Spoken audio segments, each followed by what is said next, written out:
from the shadowed foothills of the Alberta Rocky Mountains, where the pines stand silent under star-filled skies, and the peaks hide secrets older than time itself. This is Tommy Temper, After Dark. Good evening, or good morning, wherever the darkness finds you tonight across this vast, strange world of ours.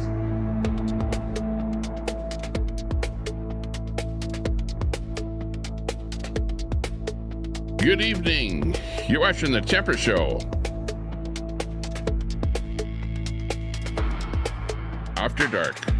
We're coming to you live from a place where the veil is thin. Hey, Johnny. Where UFOs drift silently above the tree line. Where UAPs blink in and out of radar. Where the whispers of aliens, the occult, ghosts, channel reviews, Bigfoot, cryptids, and things that should not be still walk among us.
This is Tommy Temper.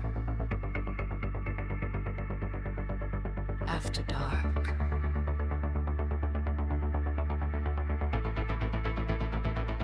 And we're just getting started.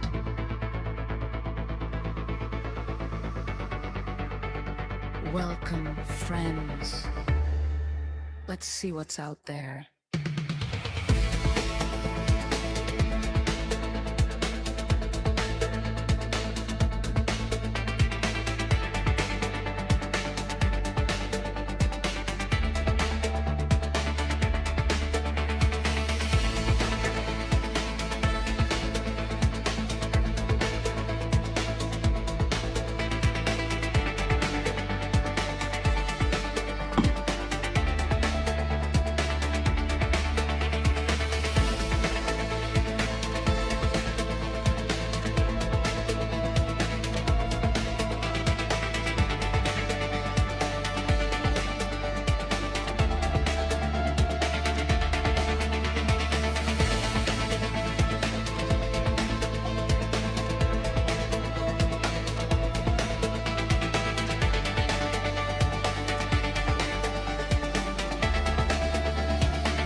All right. How's everyone doing tonight? You're watching The Temper Show. I'm Tommy Temper.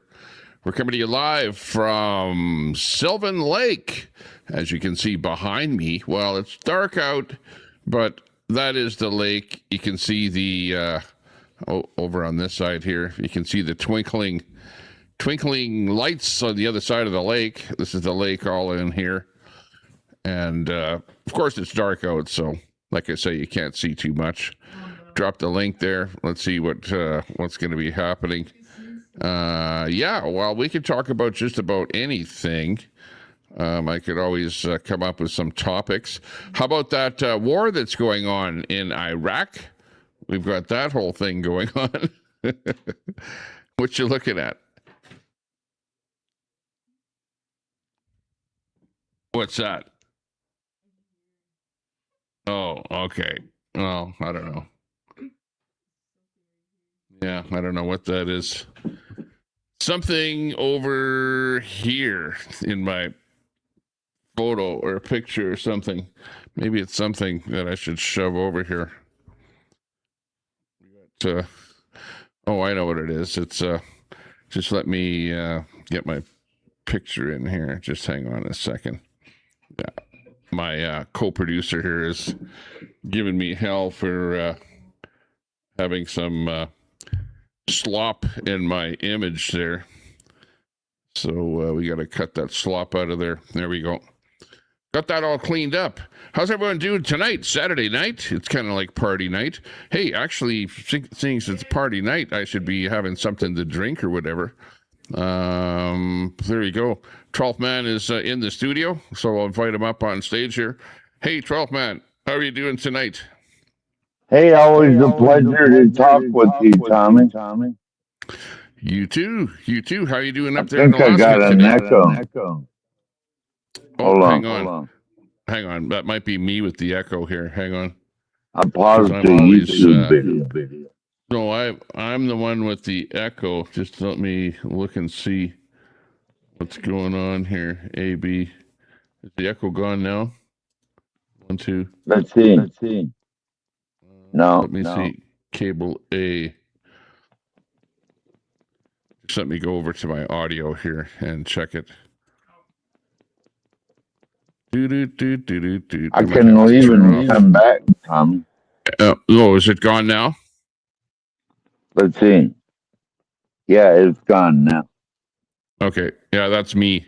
I have the stream sort of coming into my OBS here and through my OBS into my Roadcaster, and then in a cable out to out to the web page, basically where StreamYard is located, and blah blah blah. It ends up picking your audio, feeds it in here, and then back out whenever you talk. Right. So I have to turn on echo cancellation on my side here, which it did. So should be good. Yeah. Good to go. So how's it going? Did y'all get any snow? No, not since the last time that I talked. Hey, we got buddy East Coast in there. Hey, good to see you there, bro.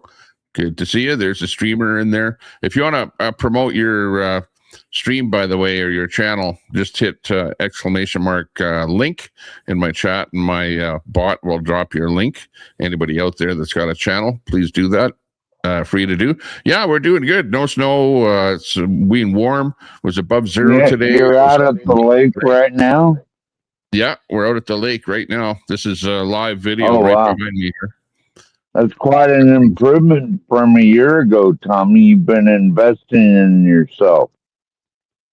Yeah, well, I've got a complete studio set up here now with a Roadcaster. Well, I had a used Roadcaster that I upgraded, so I took my old one down here, and then I've got four widescreen monitors set up here, and then a nice setup. So is that in that fifth wheel or double wide or whatever it is you have set up out there?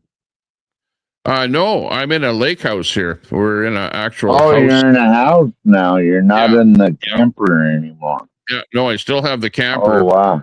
And I'll be selling it this spring because I don't need it anymore. So we're in the lake house. You upgraded.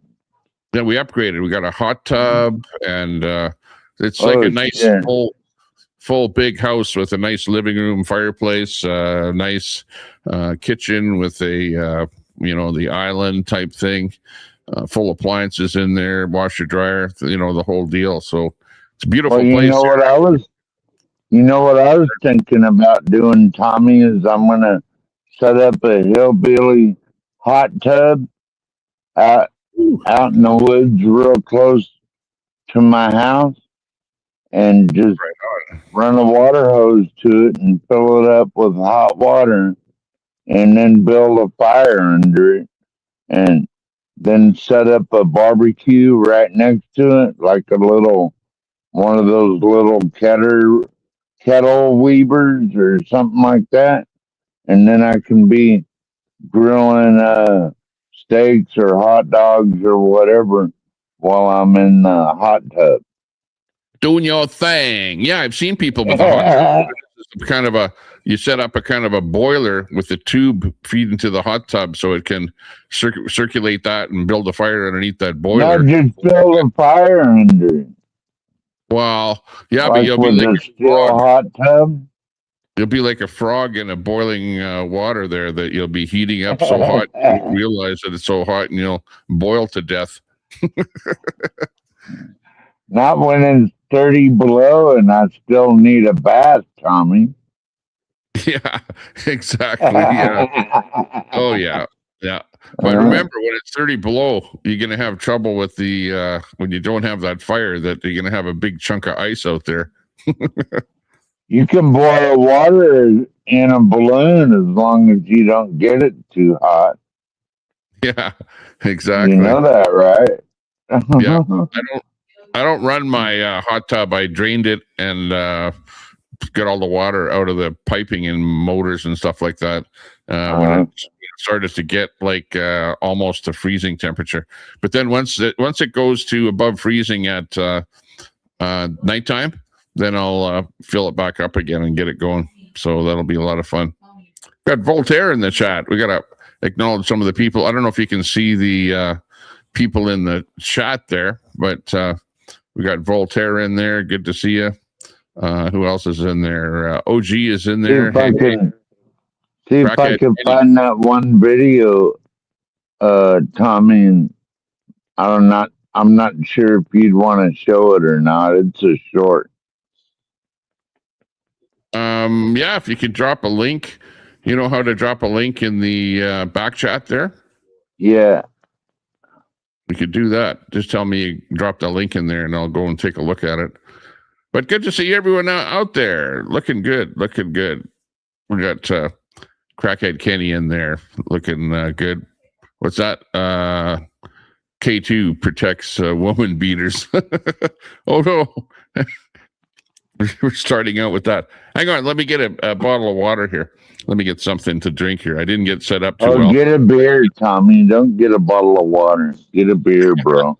Okay, well, let me go look in the fridge, see what I have for an alcoholic beverage. Keep the chat going, okay? I'll be right back. If anyone else wants to... I'll see what I can do. I'll be right back.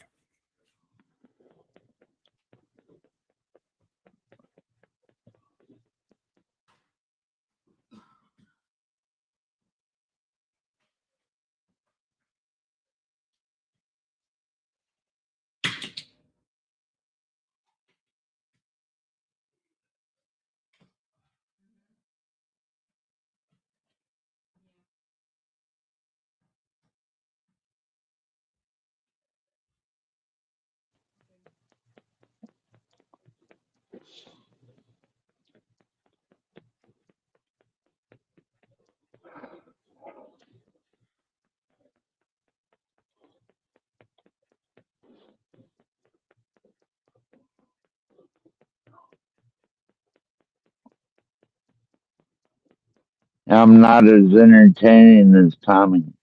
That's why he has thousands of subscribers and I only have like 158 or something. I just like to come up on panel and harass everybody. King Troll. No. Just kidding on that too.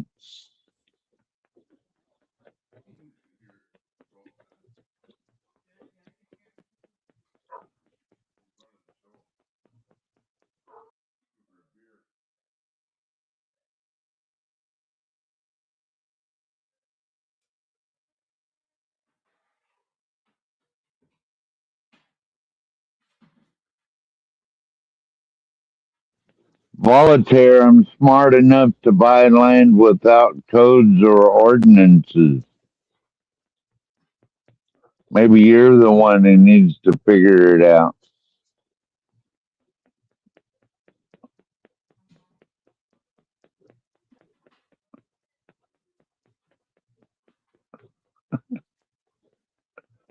Dipshit.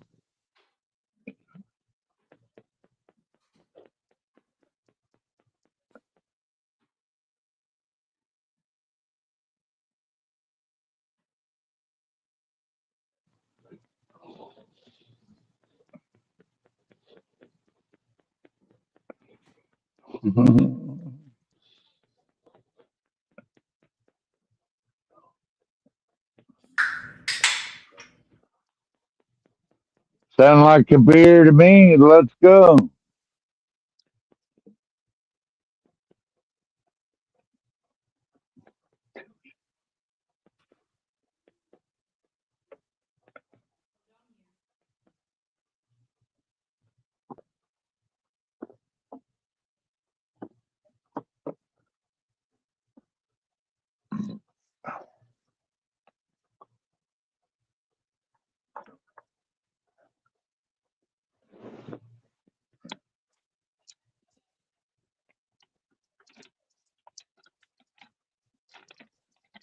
Tommy killed the beer already.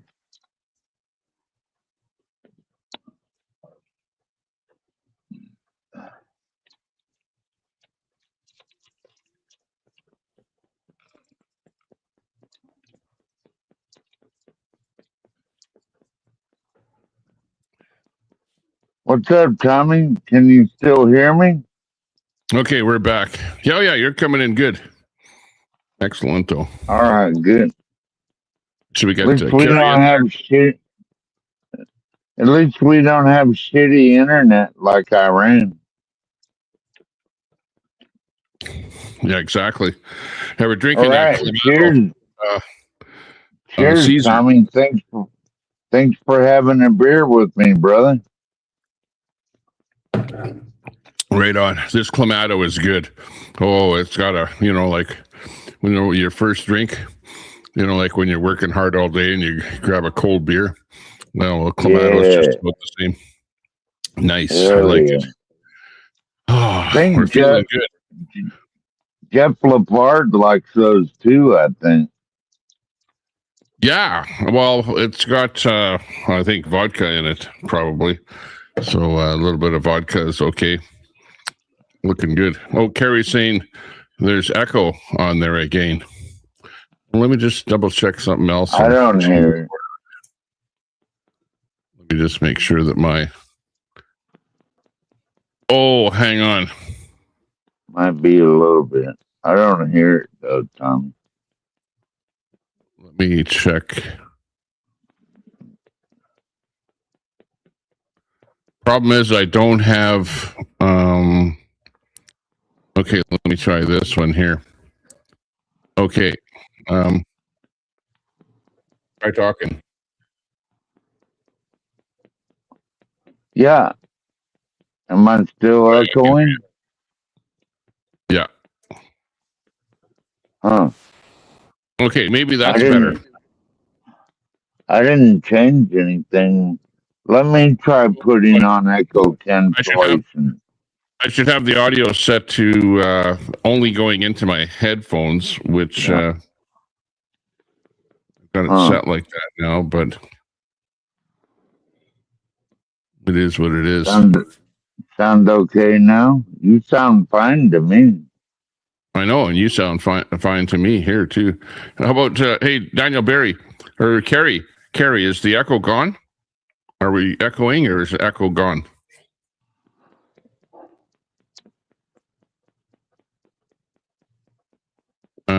Carrie says no. Hey, channel reviews. Are you hearing any echo? She might have to restart her headphones or something, because it sounds great on my end. Yeah, okay. Tommy. What about when I talk? Do you hear an echo? Nope. No. Over there, nobody hears any echo. So I don't know what's going on. So, did you get that link I sent you? That's what I'm going to build out here, Tommy. So, even when it's 35 below, I can take a bath. Carrie's, oh, really? That sounds pretty good. Okay, I'm going to have to find me on the phone. Just hang on a second. Let me listen on my phone here and see if there's any echo on there. Stand by. Oh, Lord.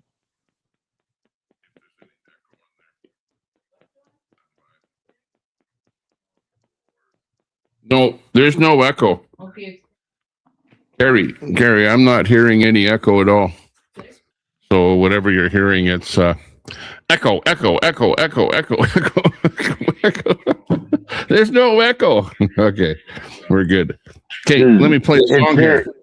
Ladies and gentlemen, Hey, I'll be right back. Just hang on a second. I gotta take this off. It's too hot here. I'm starting to get too hot, overheated.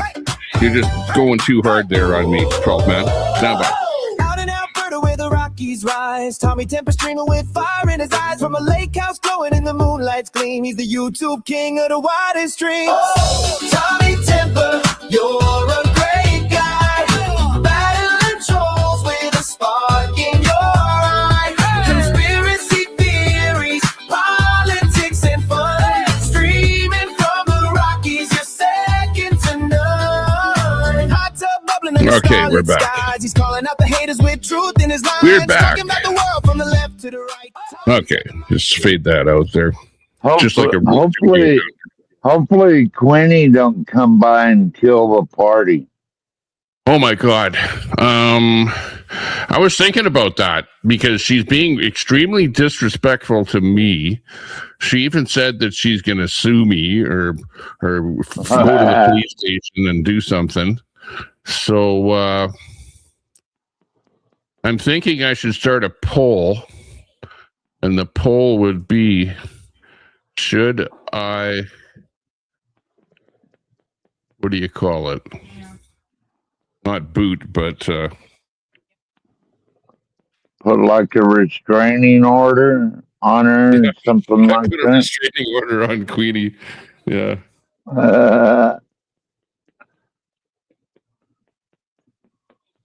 I'm glad I live way over here. Or I might put a restraining on her lard ass. She don't even take care of her own ass in her moldy ass trailer. Well, I'm not going to be disrespectful or say anything negative, but here's the question in the chat. For the chat, we'll just leave it up there all night. And the question is, should I block Queenie from my channel? That's it. Should I? Well, you don't deserve to be verbally abused like that all the time, Tommy. You're a good dude. Exactly. Man. Okay, because when I let somebody up here on my panel, the last thing I want is for them to be attacking me. Like, I don't care if they say something about somebody else, honestly, but people are saying to me, hey, what are you doing platforming her? You're just platforming her. You're giving her a voice. She's got her own channel. She can do her own thing. She doesn't need to come over here and start belly aching about everybody that she hates, including me. And if you hate me so much that you're going to do something to me because you're going, you're living close to me. You're living in Sylvan Lake, and I live in Sylvan Lake, and I know more people in Sylvan Lake, and yeah, you just look out and blah, blah, blah, blah, blah. You know what I mean? Like, come on. It's like kids' games in the school ground, It's craziness. Absolutely craziness. Okay, well, so far it's percent say that I should block her. So if whatever the poll says there, that's your prerogative, Tommy. I mean, I'm not going to tell you to block or not block anyone. I certainly don't block people in the chat as a mod, and even if people attack me, I don't time them out or block them. I got my ninja YouTube suit on when I get on here. So, well, yeah, same with me. But what if somebody said they're going to sue you? Would you go, yeah, okay, come on my panel and I'll give you more fodder so that you can actually sue me? I don't think so. I don't like that. Well, Tommy, probably any lawyer would tell you that once someone threatens to sue you, you cut off all communication with them, basically. That's right, exactly. Now, not that she would sue me because, costs about $50,000 to sue anybody, and you have to have a good reason to sue somebody. And any lawyer would say that to you. But just the fact that she's out there saying crap like that, I don't like it, So at this moment, yeah, just block her. Just block her, Tommy. Yeah. That would be my suggestion. Her channel. You used to be chatting in her channel, and then all of a sudden, yeah. Why is that? I tried to feel sorry for her as long as I could, but then she started talking about Trump and how she thinks Russia's going to take over Alaska. And I still tried to be her friend even after that. But then she's like wishing for she sounds like the Ayatollah, frankly, when she goes off on that shit. Probably in favor of the Ayatollah. Probably like, mourning his death. Oh no, the Ayatollah is gone. We should put the prayer mat down and pray to the east. Yeah. Did you see that? Did you see that clash up last night in New York City, where they were holding a vigil for the Ayatollah, and then a bunch of Muslims and Jews came up and put that fire out. Oh wow! And I thought it was amazing to see Muslims and Jews united on one thing in New York City. You do have some Muslims that are like pro-Palestinian, for example, and they're like against a lot of other stuff there. So yeah, that's probably them that were doing the thing. Whoa, I don't know what's happening. My camera is trying to. Can you show that short I sent you real quick, Tommy? That's like what I'm going to build. Okay, it's only 30 seconds long or something. Oh, okay. Let me look at it here. Stand by.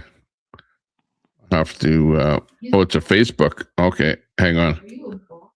Yeah, that's funny. Yeah, just hang on a second. Let me just put that on a window here. Window 1.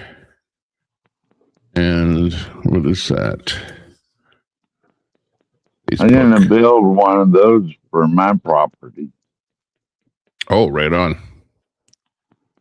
Hang on, I got to adjust the thing because it's a vertical video. You know what vertical Sorry about that. They don't. I watched a lot of reels and vertical. Okay, here it is. Just let me go back to chat, hide that comment, and switch this over and make me big screen. And yeah, I'm not sure if there's audio on there. Wow, you're a genius. Here we go. That's what I'm going to be doing out here. Oops. Is it this one? No. God damn it. Go back to the other one, bro. I thought you sent me that one with the with the two guys in the pig riding the motorcycle. No, it's the wrong one. It's this one here. Hang on. Let me see how to start it here. There we go. Oh, I'm not sure if it's got audio. Hang on. Where's the audio on this thing? I don't have audio, but anyways, we can look at it. Pull that sheet of glass out of there with the fire underneath the barbecue growing. Yeah, looking good. Gonna have something on the barbecue. Just spicing it up a little bit there. Looking good. I like it already. I like his a beer cooler there too. Yeah, check this out. He has to break the ice to get into it. Oh, yeah, I see that. It's a cold day. Yeah, that's funny. I'm Doing his building thing one just like that.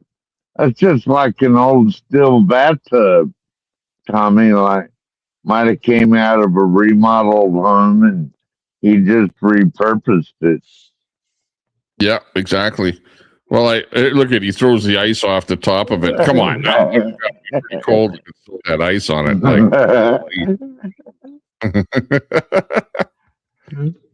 That's the way we be chilling in Canada and Alaska right here.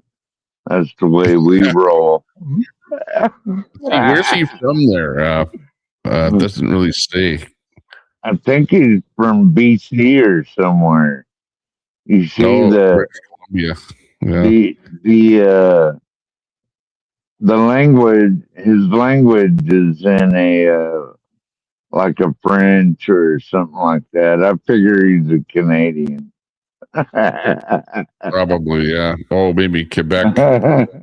Well, he's more of a redneck. He's not a liberal anyway.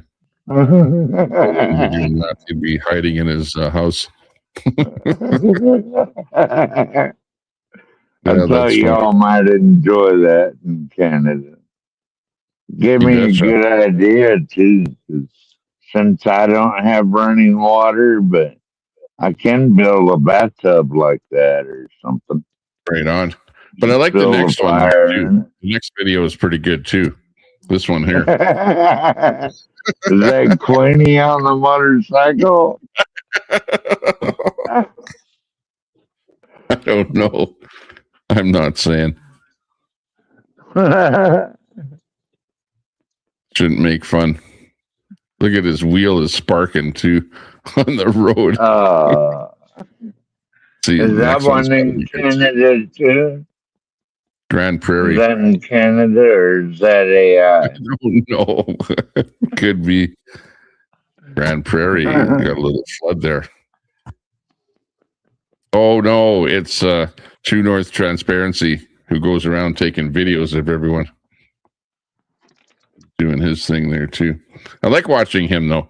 He videos everyone and everyone comes up to him and says, "You cannot video me. I'm in public, but I did not give you permission to film me." And he goes, "Well, you're in public, aren't you? There is no expectation of privacy in public." And then he gets his camera smashed. You know? Club Med. What's Club Med? Oh, it must be a weed shop. Club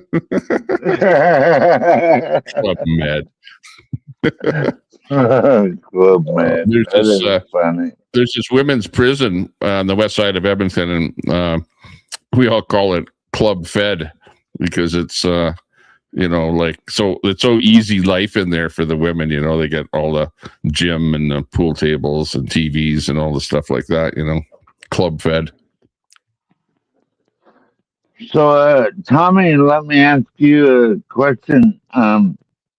Did you hear about this new Shield of Americas for, like, to combat drugs and cartels and human trafficking and all that? The Shield of Americas. It was officially started today with a conference. And never heard about that. I've been watching. Well, that's interesting. It's a new, what is it? A new sector of government that's going to be looking after that. Yeah, I was wondering if Canada was included for the Shield of the Americas. Because the big hype was... I know, because Trump wanted money to be involved with the big golden dome or whatever he called it. So Canada, Carney, I don't think wanted to get too involved in that. No, I don't think we're part of it. Kelly says, is that a Mississippi hillbilly? Where's the snow around the hot tub? Yeah, well, it's just about cold. It's cold, but no snow right where he is. So, but definitely there was ice on that hot tub there. TNT's been around for a while. Yeah, from Ontario.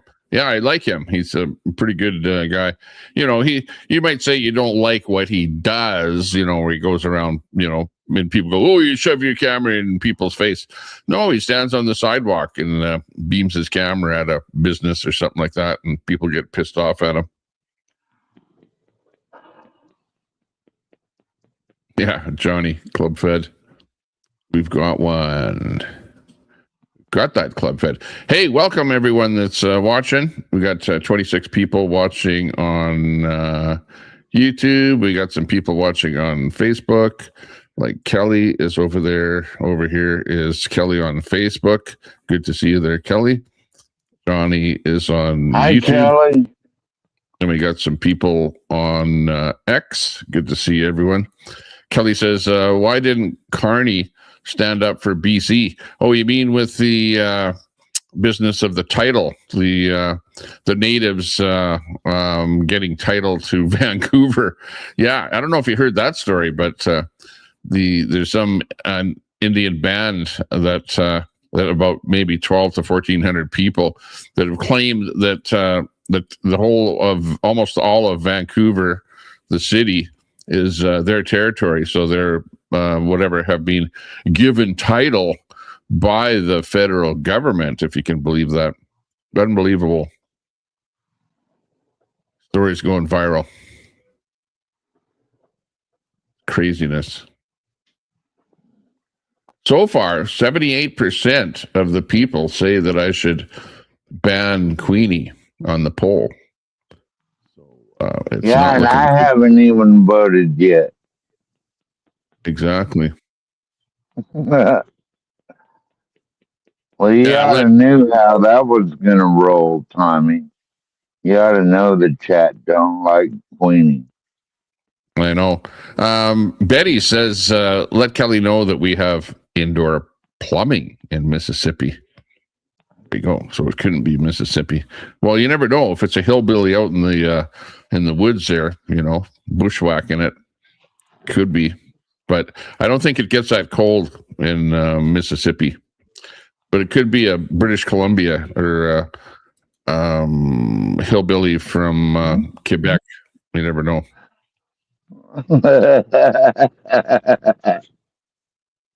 Quebecois type hillbilly.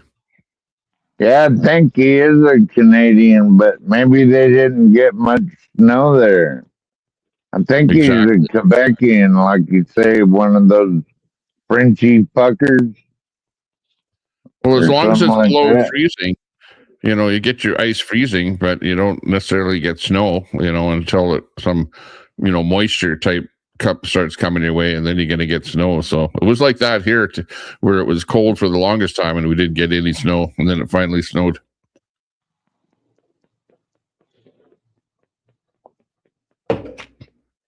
Yeah, are the real estate agents in Vancouver going to leave? I don't know, but I certainly wouldn't buy any real estate in British Columbia. And they call that any land that is called unceded. It means that the natives have not signed any agreements with the government for that land, and almost all of British Columbia is unceded land, unlike the rest of the provinces like Alberta, Saskatchewan, Manitoba. There are treaties in place, like where I live, for example. There's Treaty 6, a treaty that's been signed with the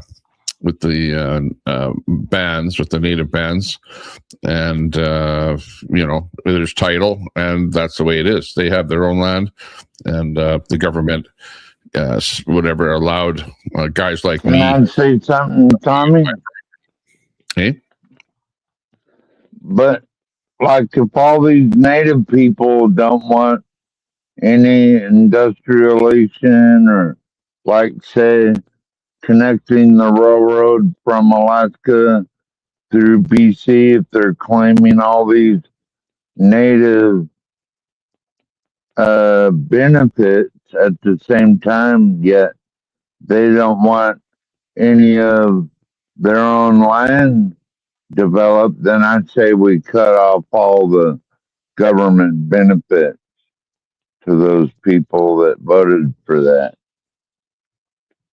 Well, you can say that.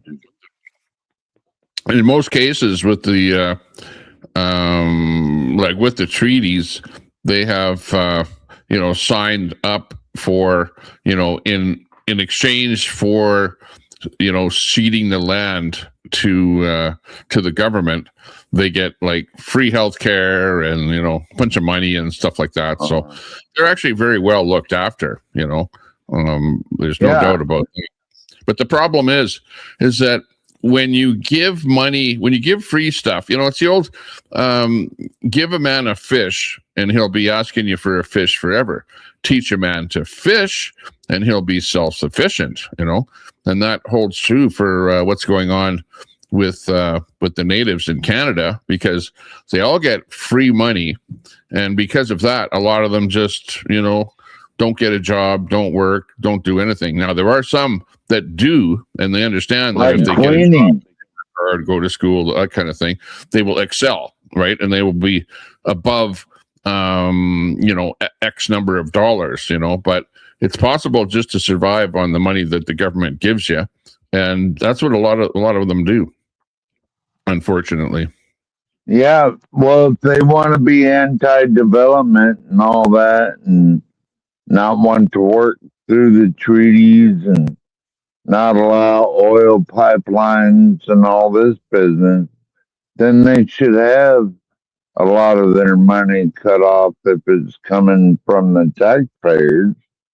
I mean, because they're preventing development, which could really help their communities. But if they want to be in the way of that, if they want to be roadblocks to development, then they should have their money cut off, or at least limited to somewhat. Because they're using all the same oil and gas and oil-based phones filled with lots of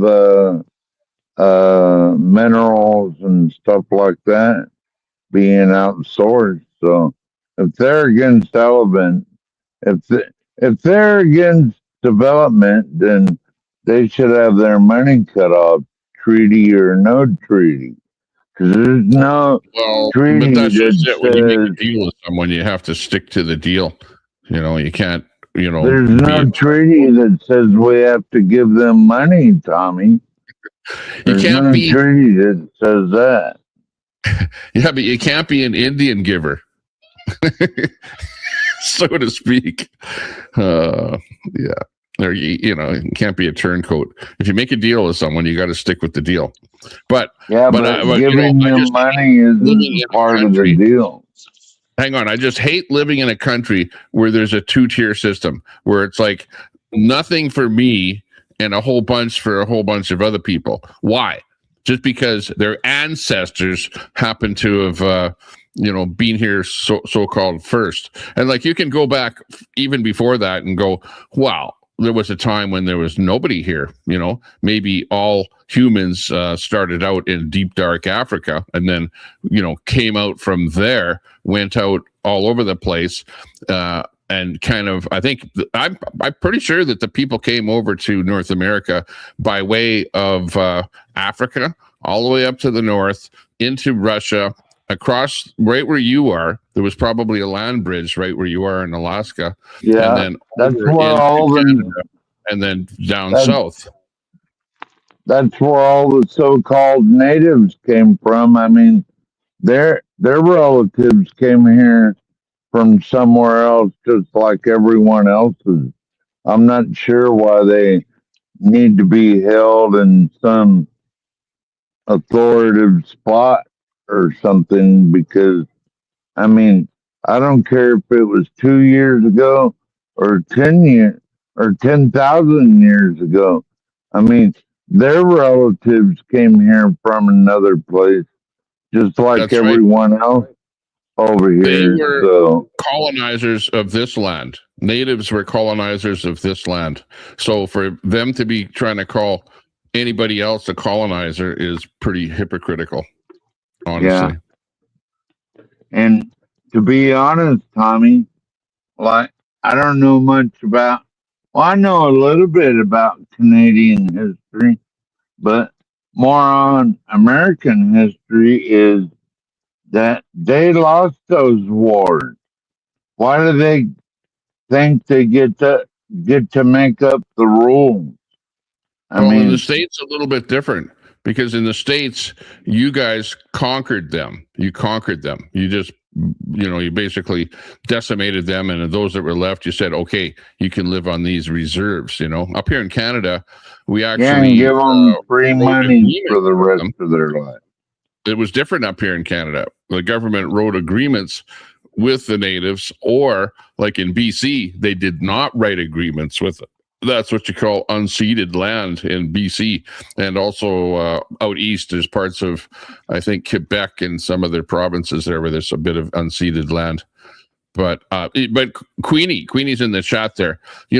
I looked that up and I did a lot of research. And I, being born in Canada, am Canadian. Okay, I'm not a settler because I didn't settle here from another land. So I'm not a settler. So you can't call me a settler. The people that were settlers here were people that came from another land and settled over here. But, the offspring of them that were born here are actual Canadians. So you can't call me anything but a Canadian. And I'm not a what else are you saying there? A colonial or colonizer. I'm not a colonizer because I'm a Canadian. Okay. And, you guys have come up with these terms that the World Economic Forum and those guys have all come up with these terms to try and split, divide, and screw things up here in Canada. And they've definitely, done that. But at the end of the day, I'm not a colonizer because I didn't colonize Canada. I was born in Canada. So if you look it up, do some research, and you'll find that anyone born in Canada is a Canadian, not a colonizer. So you can take that, and it's like calling somebody racist or something like that when they're not racist. It's just plain wrong to even suggest that. So you can call somebody a colonizer like the government that came over here and colonized Canada 200 years ago. But anybody that was born here in Canada is absolutely not a colonizer. There you go. And yeah, for you to say I'm an inbred goof, that's being disrespectful, period, because you run out of ammunition. You don't know what else to say. So now you start using, names, calling names. Sorry.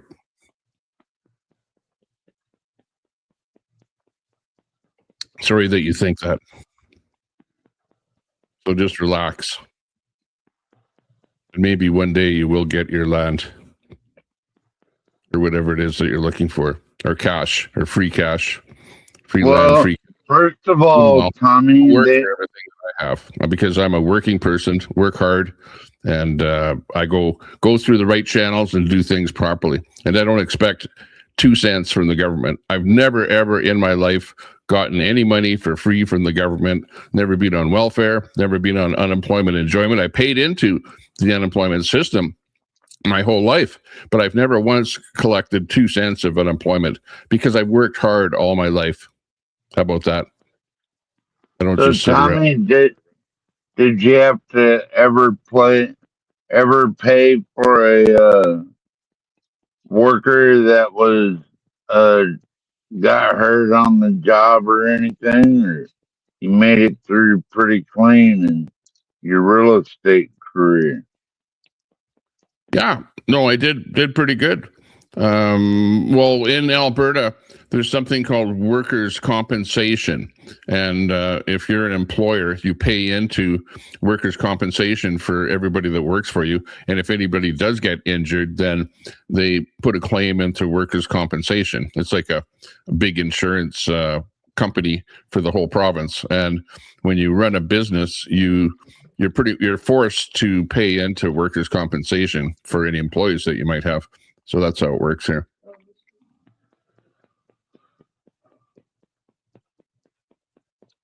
Well, what do you think of the poll so far, Tommy? 76% say yes. So if it's over 50%, that's pretty much a win. It's like Alberta independence. If we get 51%, then I guess Alberta goes its own way. So the poll is going to be over 50%, and it's 76% right now. So it's not looking good for you there, Queenie. You need to get the Q-Tard Nation over here to vote a little bit more. Maybe you shouldn't have pissed off Q-Tard Nation for you. Well, I timed her out for 30 minutes, so I hope you don't take my mod away. But if she's going to sue a good dude like you, then she deserves to be. Okay. I see that. You're Queenie. You're being timed out by 12th Man, unfortunately. Yeah, she wants to wish death to America like the Ayatollah. I have no respect for her whatsoever. Oh my gosh. Partaban's in there. Kelly's in there. Voltaire's in there. Hey, good to see everyone. Building up a bit of I got 33 people in the chat. Of course, Queenie's going to say, oh, all of the people in your chat are all trolls. Is anybody a troll out there? You guys think you're trolls watching the channel out there? She is a little entertaining at times, but that's about it. Bach, what the hell did you say to Tommy there, where you said you can't restream him? I saw that. I was listening in to that, what do you call it, on X there, where you were in the X thing and you got basically tarred and feathered there for something that you said about him. And Tommy said, you can't restream me anymore. You got to be really, you can't be, put it this way, you cannot be disrespectful to anybody that you're restreaming. If you're a restreamer, like I'm a restreamer, right? You know that. And I restream a lot of these guys. But man, you got to walk on eggshells and be nice to everybody if you want to be restreaming them. Because if you're restreaming somebody and bad-mouthing them, then their chat catches wind of that. And, it'll come back to haunt you. So, yeah, that's apparently what happened. Now, I never heard what you said, so I don't know anything about what you said or what happened. All I heard was the aftermath, and it wasn't pretty anyways. Like I said, you kind of got tarred and feathered. But anyways, yeah, good to see you. What can I say? I hope I don't get in shit for associating with you there now. Holy mackerel. You know what the internet is like. That's a side issue, 12th Man. You don't know anything about that, but Spin City. So. What do I not know anything about? All about what happened with Bach. The guy that's on the screen there right now. Oh, okay. No, never heard of Bach. Bach the man. Oh, there's Spin City. Okay. Yeah, there's Spin City right there. He was the one that was saying that whatever happened between Bach and Tommy, that it was miscommunication or something like that. Oh, that's not Spin City. That's Spin City Security is who that is. Hey, good to see you. His security when he goes live on location. The whole hour just vanished.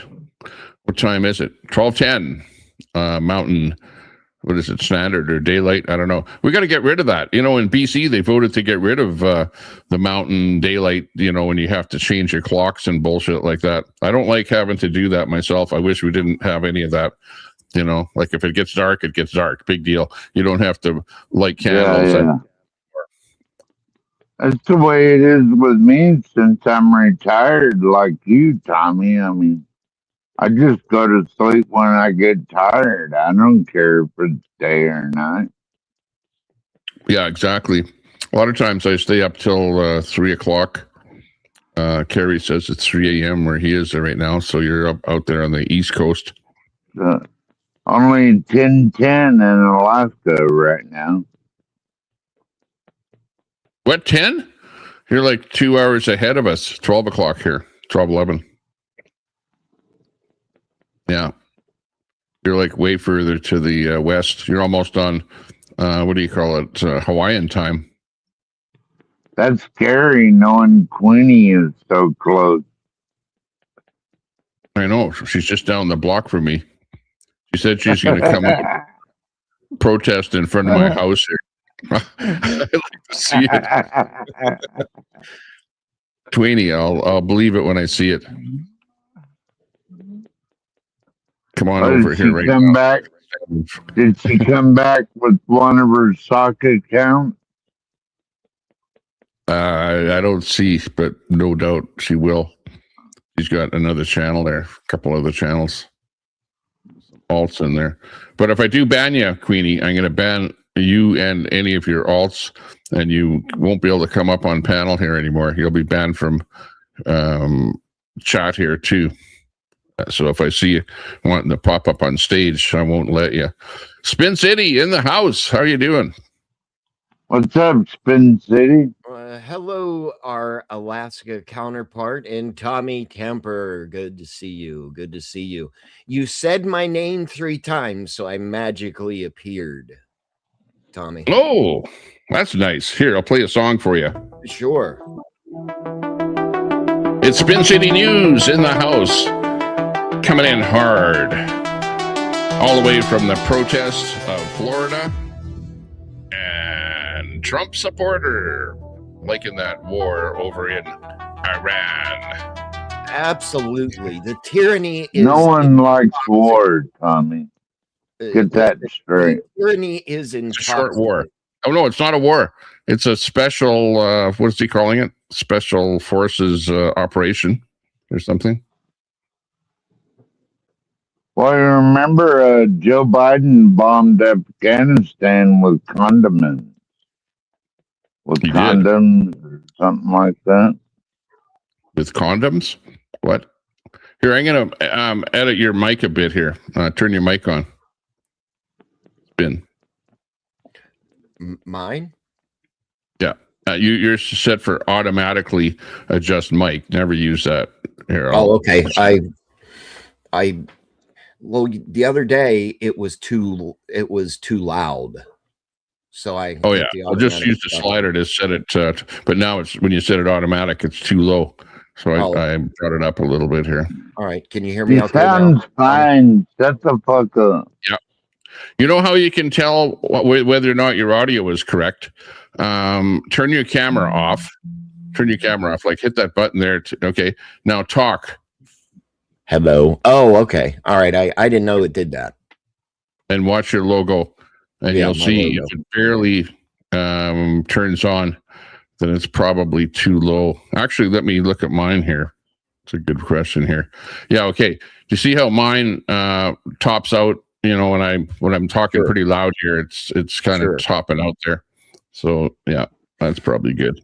Okay, so anyway, I actually received a text message that, you know, Bach was here. So what was about the Bach, because of a statement that he made, whether it was off color or, you know, taken out of context?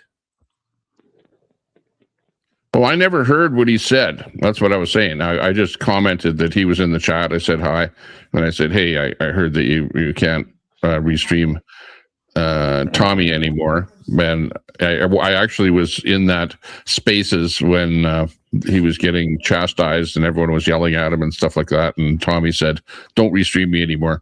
So I heard the whole thing that happened. So I wanted him to know that. He made a remark. And is Bach, are you still in the chat? Have you seen him lately? I'm sorry. He probably is. He said hi in the chat there. So he might be still listening. Well, you know, hold on a minute. Let me see if I can find exactly what he said. Yeah.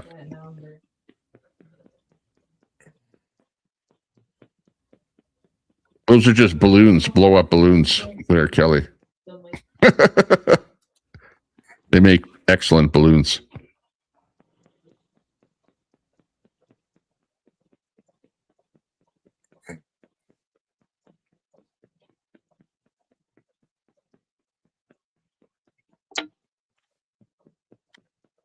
Trying to find that little video. Oh, you got the video. Okay. Yeah, it's actually a video. Kinji. With a Kinji account, anger Queenie. I never heard of that, Johnny. If Kinji. my security is still in the chat, can you see if you can find it? I'm not having a very good time trying to find it, and just send it to me.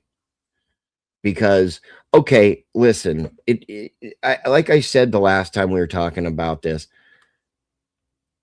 it was taken out of context. Oh, it was taken out of context. He was making a reference, or he made a reference, which, whether it be appropriate or not, he was making a reference. It was a bad reference. Yeah. But, Kelly, you should come over to YouTube. You said you'll be right back. Fire up a YouTube and just search for Tommy Temper Show, and then you can come over here with more chat happening over here than on Facebook. So there's your security right there. Yep. Can you read that, Tommy? You pretty much said that someone pretending to be a stolen valor than someone killing babies. He said he something to the effect of he respects someone more with stolen valor, excuse me, than someone killing babies, or something along those lines. I don't want to quote it because Bach is not here. At least I don't think he is. Let me see if I can send him.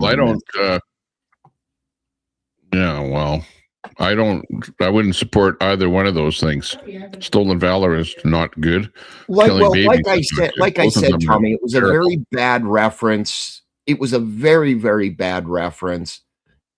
And okay, thank you. Security. Well, if it was something about stolen valor, I know there was even some women patriots in the chat there that didn't like that. They were offended. Right. And listen, it took me a few minutes of listening to the video to understand what he was saying. But I'm not going to ostracize the guy.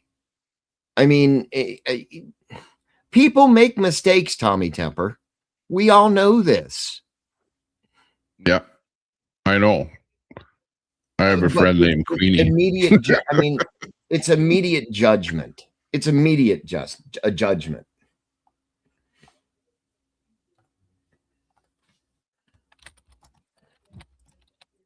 That's the internet, though. The internet, if they don't like something, and a lot of people heard it, and they all don't like it, they're gonna.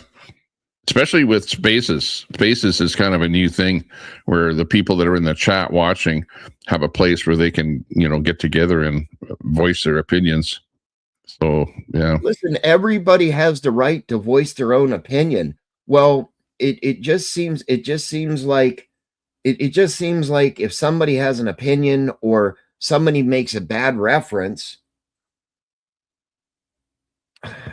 they're ostracized over it. They're thrown to the wolves. Yep. I agree.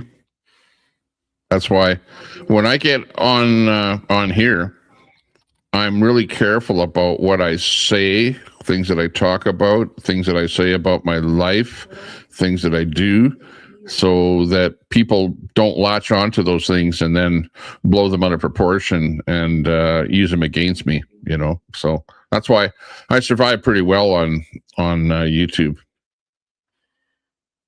Yeah. Like I talk about, what other people are doing, but not in a derogatory manner, because when you start doing that, well, it comes back to haunt you, basically. Right. Well, basically. Listen, like I said, and I'll say it again, and I'll keep fucking saying it. everybody has made mistakes. Everybody has made a bad reference, Tommy. Everybody has, you know, done something that, or actually looking back at it and, you know, hey, maybe I shouldn't done it. But it's like, okay, I got it.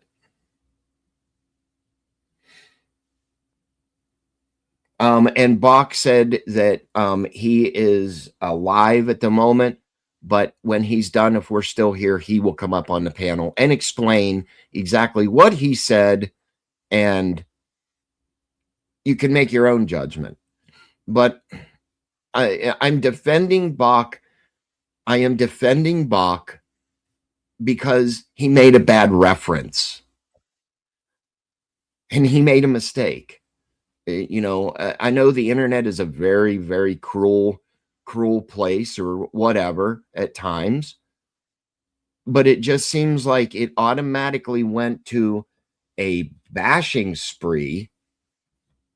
It went to an automatic bashing spree without someone, without him explaining himself. That's just my opinion. Well, he was right there, so he did have the chance to explain himself. Okay, well, here is Tommy.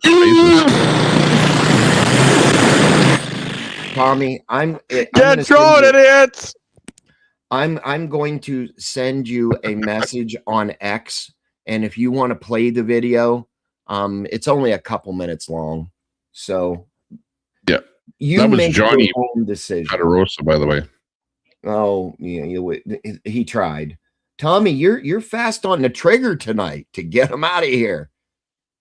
Oh, he actually yelled and then jumped out all on his own there. So, actually, Tommy was in the back chat there saying, "Are you for or against joining USA?" I'm pro democracy. So, if Alberta becomes independent, that's number one, because we'll vote to become independent. And if everybody wants to have a plebiscite or a vote on joining the USA, then we'll do that, and the democracy will rule. Myself, I'm not adverse to joining the USA. I'm not adverse to just being, sovereign, our own country either. The video's 1 minute and 32 seconds long. It's in the your XDM, Tommy. Oh, okay. Or put it in the YouTube chat here. I'm looking at it right now. The private chat, so they call it. I don't have to go over there. I can just click on the link and then bring it up into a window here. Second, it's not letting me put the actual link. Maybe it's got a virus or something. Oh, there it went. Okay, now it went. I would. It's an XCOM thing. Okay, hang on. Let's bring it over to this window. Now, now before you play it, Tommy, it's a bad reference. In my opinion, it's just a bad reference. So you may need to listen to it a couple times to understand exactly what he's saying. Okay. This is it right here. Yep, that's it, Tommy, right there. Let me just go right to the beginning. I'll just go full screen. And we'll hang on. I don't know if this audio is going to come through here. So just hang on a second.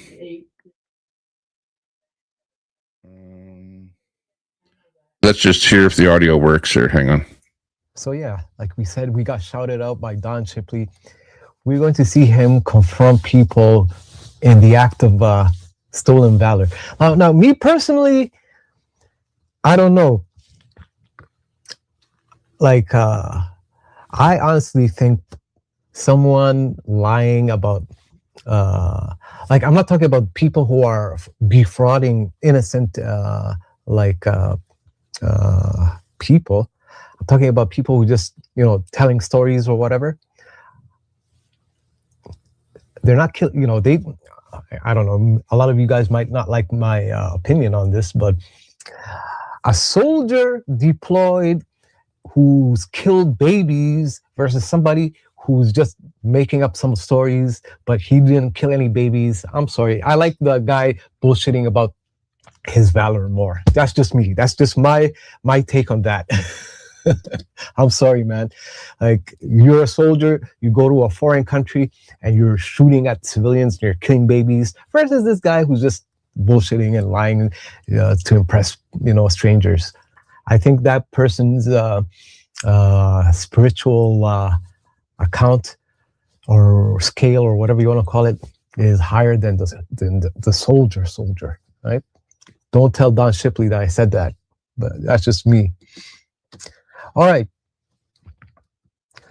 Okay, so what he's saying is that he is going to be more appreciative or supportive or whatever of somebody that is just stolen valor as opposed to a soldier that went overseas and was killing babies, right? That is kind of what I took out of it, unless I'm absolutely wrong.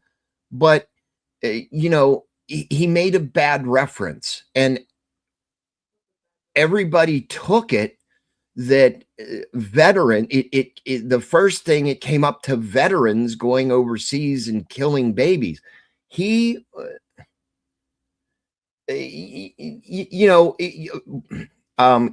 Wolfram says, why does he refer to babies over and over and laughs?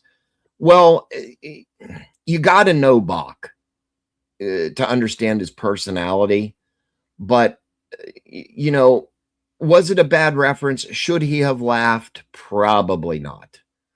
But he made a very bad comparison. But the court of common opinion made him out to be Nubs Mossad. Oh, that is funny. He just made a bad reference, and I don't understand. I just don't understand why everybody is so quick to ostracize someone.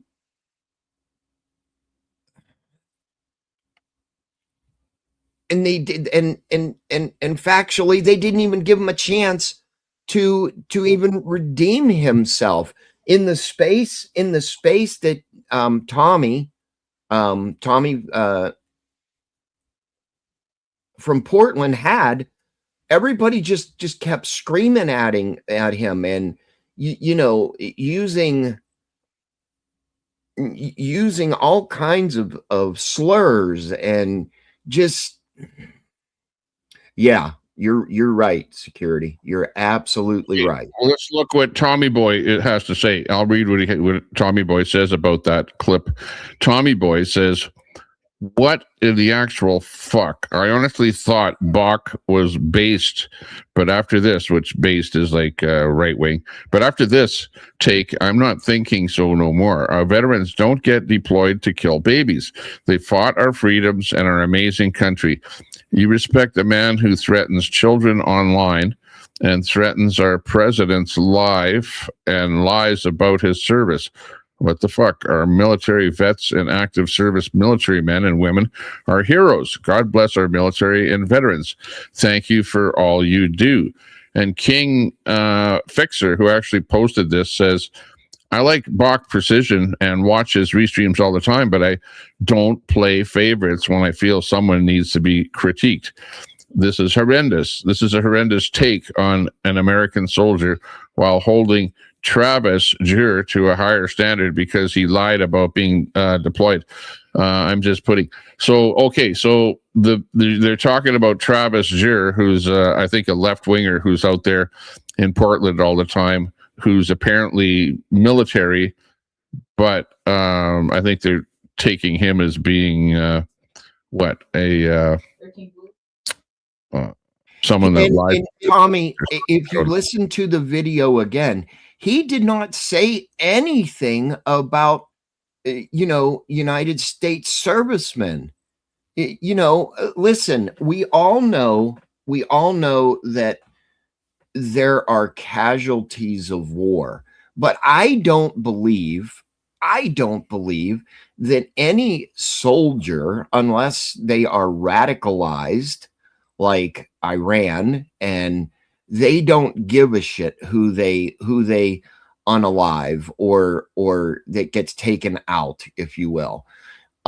He did not make any mention of the United States military. He did not make any mention of anybody specifically.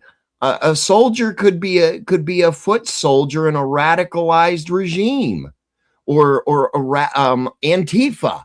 They're radicalized. So can I truthfully ostracize Bach? The answer's no. And Well, you know, unless Bach was talking about Travis, who this guy here says it's a horrendous take on an American soldier while holding Travis Jur to a higher standard because he lied about being deployed. So is that what he's talking about? I don't know. That's who Travis Jur, the completely leftist radicalized that is going to federal prison for many years to come. And the other take that I got, he would rather listen he would rather listen to somebody talking about stolen valor than to listen to a soldier saying about, unaliving babies and stuff like that. It was a very bad reference or comparison. But they completely ostracized, and then promising to get him demonetized. And some of the people that were pissed off were there were women in there that were ex-military that were really right. And I understand that they would have, they would be pissed off, but without giving the man the real chance to explain himself, instead of just immediately going on the attack, it was pathetic. And it's the same people that, as my security said, it's the same people that attacked me for whatever happened. And it is what it is. Everybody, the attention will shift, and everybody will find something to bitch about. We all know someone like that. Anyway, moving on. Yeah. Well, I'm, to even talk about something like that and if you're talking about American soldiers and you're saying which is better, A or B, I'd rather go with A than B. Either one of them is I wouldn't go with either one of them. And I'm not even American. Well, neither is he. He's Canadian, apparently. Yes, he is Canadian. Yeah. Yeah. And no, like I said, it was a very bad reference. Okay, in my world, I would let somebody clarify without insulting them and just completely, again, ostracizing him and ousting him because of a bad reference. I do not believe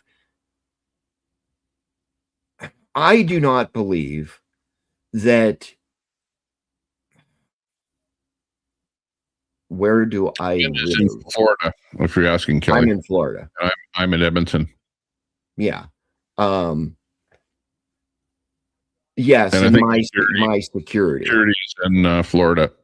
Yes. I do have a security team. When I go out into dangerous situations, they keep me safe. Riots, stuff like that. Yeah. So outside of the mosque.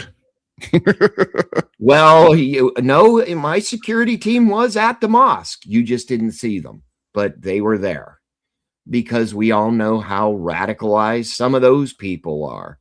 I mean, They don't like being videoed. Pardon? I didn't hear you, Tommy. They don't like being videoed. No, they do not. Not whatsoever. They see a camera, you're going to be asked, and you're going to be tried to be found out why you were there and what you're doing. Absolutely. And they don't just come one at a time, they come four at a time or more to figure out what you're doing. But they did offer you a bottle of water or something there, you know. and I respectfully, I respectfully said I would not drink anything that you gave me, and pretty much fuck off, fuck right to fuck off. Akbar. Allah Akbar. Exactly. Yep. As my security said, it's not his job to be on camera. Absolutely. Salam alaikum. Yeah, exactly. But like I said, Tommy, were these people fair, and were they rushed to judgment? I believe so. I'm saying that with all seriousness. Personally, even after I heard what I heard, I'm not sticking up for anybody. I'm not, you know. Well, Tommy. I'm defending him on the bad reference, Tommy. Him myself, but I wouldn't go with, you know, with this A or B, which one is better. I wouldn't be going A is better than B or B is better than A. I'd be going both of them are despicable, and you know, I would not. I agree with that. I agree with that. Situations. They are both despicable. They are both, you know. I mean, in the U.S., and I'm probably sure in Canada, if somebody's up there bragging about something that you know is an out and out lie, or military service that you can prove, or just by talking to other people that actually served and stuff like that. I mean, it was found out that he did serve in the United States military, but he was a dental hygienist. You know, he was never deployed. Travis. Talking about Travis. He was a dental hygienist. That's what he was. And that has been proven by Don Shipley and multiple other people that know much, much more than I do. So the thing is that apparently he's saying that he was deployed. That was he said he was deployed and all kinds of radical things. And Kelly Wolfram, no, I did not diss Alberta. What my comment was, if I'm sure in Canada, if somebody is just talking trash and stuff like that, right? And you know that what they are saying just doesn't add up, that would be a reference to stolen valor, or trying to say they've done something. Yeah, they do, right? So at the end of the day, I'm sure everybody would be pissed off, but I do not think that it was any diss or anything to, you know, other than just a bad reference. And the court of common opinion held him accountable. But at the end of the day, yes, Bach is Muslim. Yes. Well, keep in mind that, you know, he's kind of in that pool of people that, you know, say bad things about America. You know what I mean? Not everybody. But there are radicalized Muslims that say death to America, for example, like over in Iran. Like those are Muslim people that are saying that. So if you're in that pool of people and you're saying that, not you in particular, because not everyone is, and you can't say that. But when you're hearing stuff like that, and then you're hearing, you know, talking about killing babies and stuff like that, it doesn't go over well, honestly. Well, and you know what? It didn't go over well. It didn't. But to sit there and totally, excuse me, try and, take their potentially livelihood. I mean, I don't know if he does other things other than just stream or whatever.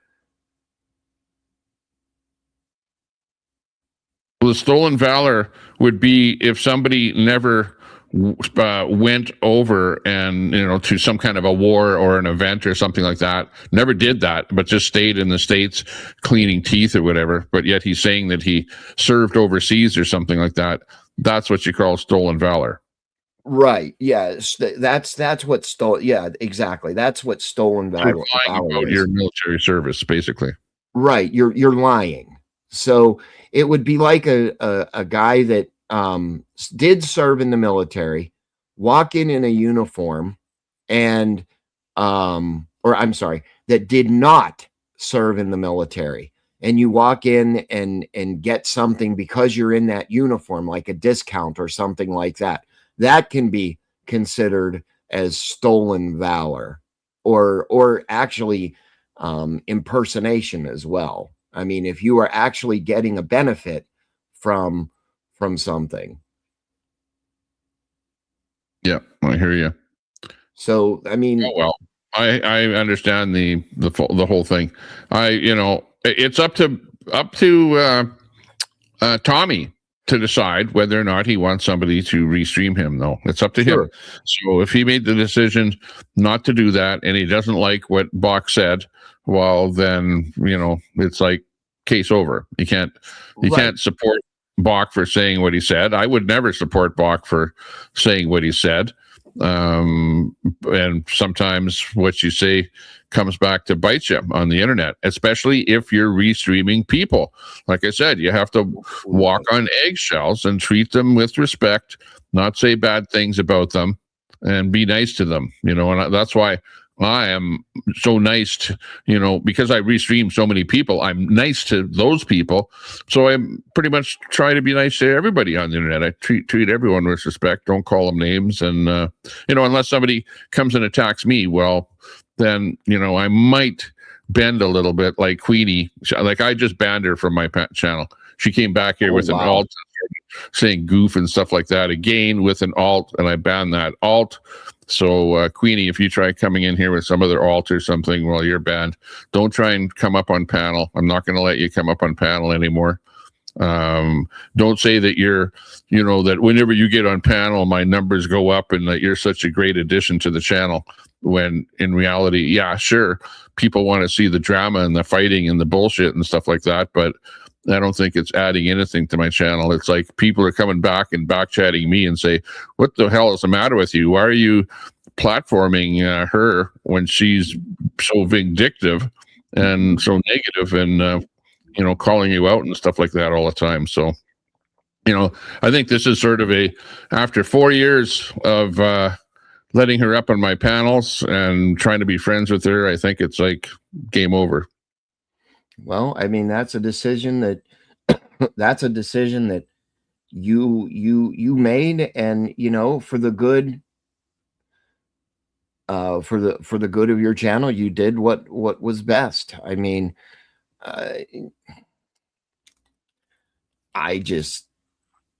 well, if I don't let her on the panel, then she doesn't have any fodder to try and sue me for whatever the hell she says she's trying to sue me for.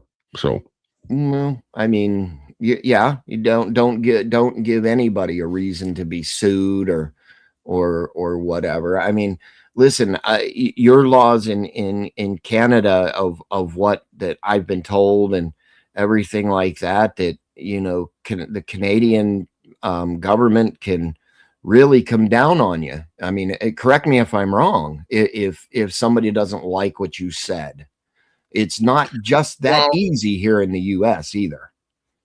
Yeah, no, as far as a criminal activity, no, you have to really say that you're going to do somebody in order for the police to get in and say, well, you uttered a death threat, and that's a crime. Right. But short of that, you can call people any name in the book, whatever. But if you say things like, for example, if she says to me, "You're a pedo," and I'm not, I could come back and sue her for defamation of character. Okay.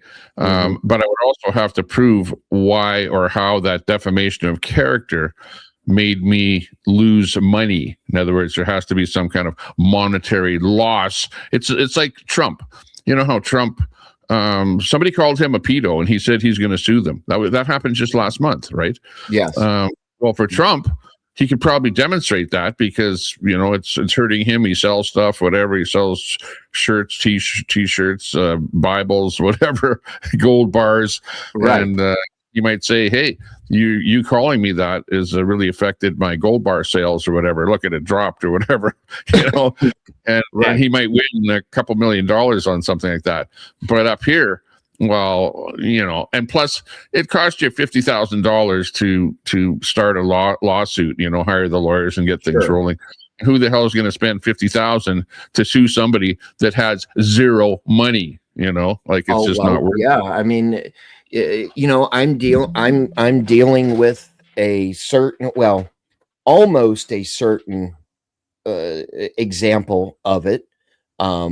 Obviously, I cannot divulge things or certain aspects because of the nature, but it goes back to what happened that you questioned me on, Tommy, and that person, it arose to a criminal level where what that person was saying was very easily proven to be false. And my family and I decided to actually absolutely go after this person civilly, because I can prove that because of what he said, which has been proven for the most part to be completely outlandish, up into including a pedo, we have now started a what we consider a civil suit here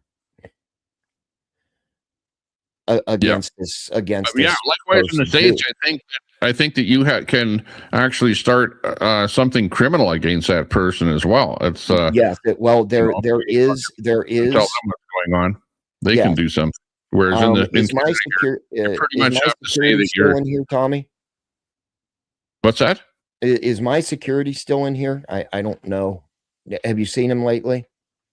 No, not since he was going to drop that link. I see Spoon is in there. Spoon is and Spoon has been watching since the days of Zello. Zello is like a walkie-talkie app that we used in the convoy, and Spoon was over there on that thing, and so was Queenie. She says, "Tommy, good decision. Long time coming since our Zello days together." Yeah, exactly. I know. You know, and Queenie was okay during Zello, and she was okay when she was a mod in my chat and was helping me. But when she went and on her own, in her own channel, that's when she kind of just blew right up and started to really show her true colors. I'll be right back. I just have to refresh my drink. Okay, I'll just leave the chat with you here. I'll be right back. Sure. I'll be able to dictate some. My security says, what makes what Bach said messed up, and why any U.S. military veteran is mad, and why they would have that opinion. A lot of overseas countries use kids as terrorists and to attack. And you're absolutely right. So I think there was the factor that he wasn't American, and that is what had a lot. Kelly Wolfram says, I did not like the reference to babies. It stood up regarding that as well. How can a guy from Florida possibly know about my community or the province I live in? No, Kelly, I was not making any reference to Alberta or anything. I do not know Canadian Canadian government, and I know a little bit about Canada, but you're right, I am in the US, but I said it before, I am by no means bashing Canada or any of its citizens or military or anything like that. Security says, and it is really hard on the mindset to have to hurt a kid to save your life. I agree with that too. I mean, there have been stories and articles from reliable, very reliable media that and stories from soldiers where they had to make that decision. And I was a firefighter paramedic for 26 and a half years, and anytime we got a run for a child, or unfortunately we get calls for children that have perished, it is very, very hard. But I as I said, I think it was an off the cuff reference, and although I do not defend what he said, I can see, I guess I have an analytical, I guess I have an analytical brain. Welcome back, Tommy Temper. We're back. We got a fresh drink. I was just going through the comments, Tommy. I didn't know if you heard what I was saying or not. But I never made reference to, I do not really know much about Canada, and I have been fully transparent about that. I really don't. I learned things from Tommy and other, Canadian streamers and stuff like that to try and, understand your ways of government and your ways of living. Yeah. I don't know what you said that Kelly took exception to there with regards to Alberta, but yeah, he's in, Spin City's in Florida, and whatever, he knows about Canada. Everyone in the States knows about Canada, but specifically about Alberta and things going on in Alberta here. Yeah, he knows that we're, wanting to separate from Canada that much, because I've been talking about it, but not too much more about Alberta politics and who's governing the province and the problems we're having with producing more oil because it's capped with the net zero policy of the federal government. They don't want any more oil coming out of the ground. They don't want any more pipelines going to the coast of BC. They don't want any more ships arriving at the coast of BC. Like, they're just completely negative. In fact, they would, if they had their way, they would turn off all oil in Alberta and shut it all in because it's harmful to the environment. Right? They're just the whole environmentalist bullshit. Yeah, that's what it all is. Yeah, the federal government is a climate change zealot, and they're oh no, the sky is falling. We're all going to die because of too much CO2. And the last administration we have, the left wing or the Democrats, we're saying that everybody by 2027 or 2030, whatever it is, must buy an electric vehicle. Well, an electric vehicle is in upwards of $50,000 to $75,000 to even $100,000. Who can afford to do that? You've got people on a very good on a very low income. So you're trying to tell me you're going to shut all the gas stations down, you're going to put all of this infrastructure in, which would take you 20 years to do to begin with. And then what they don't see is there are nuclear power plants or power plants that use coal. What do you think the emissions of that is going to be?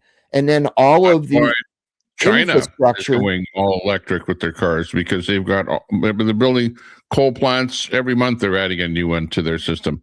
They don't care if they do want everyone to drive an electric vehicle powered by a coal power plant. Go figure. Yeah, well, in my ideology, well, if the United States government, quote unquote, at the time is going to mandate me to drive an electric vehicle, well, fuck you. You buy it. Park it in my fucking driveway.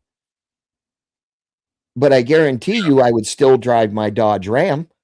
Well, you guys did have, when Biden came in, he had the electric vehicle mandate, and you were supposed to have X number of percentage of vehicles are electric by this date and whatever. Yep. We had exactly the same thing here in Canada, and we were supposed to be 20% electric vehicles by 2026. Well, 2026 is here already, and people, not only is there not 20% electric vehicles, but the number of people buying electric vehicles is actually going down. It's not going up, but down, because people that were first timers and bought them realized that they didn't work the way they expected. They're sick and tired of waiting for them to charge at these charging stations, and they get reduced 30% driving range in the winter, and they're just not practical. There are certain cases, like you're able to charge it in your garage and you drive a short distance to work and a short distance back home.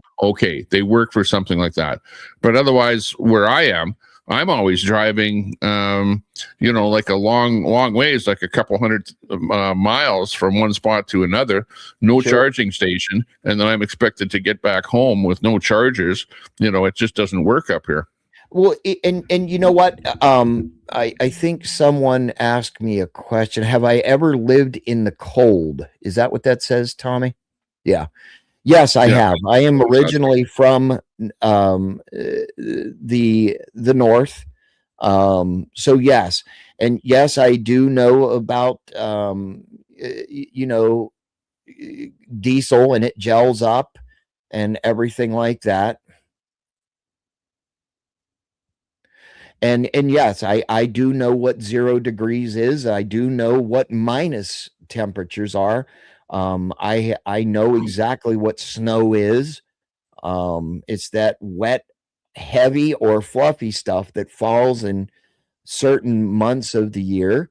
So yes, I do know about the cold. A fun fact about Florida, a lot of people here in Florida are from the north. Florida is a very big retirement state. So people that have lived up north 20, 30, 40, 50 years, they retire down here. They just can't take the cold anymore.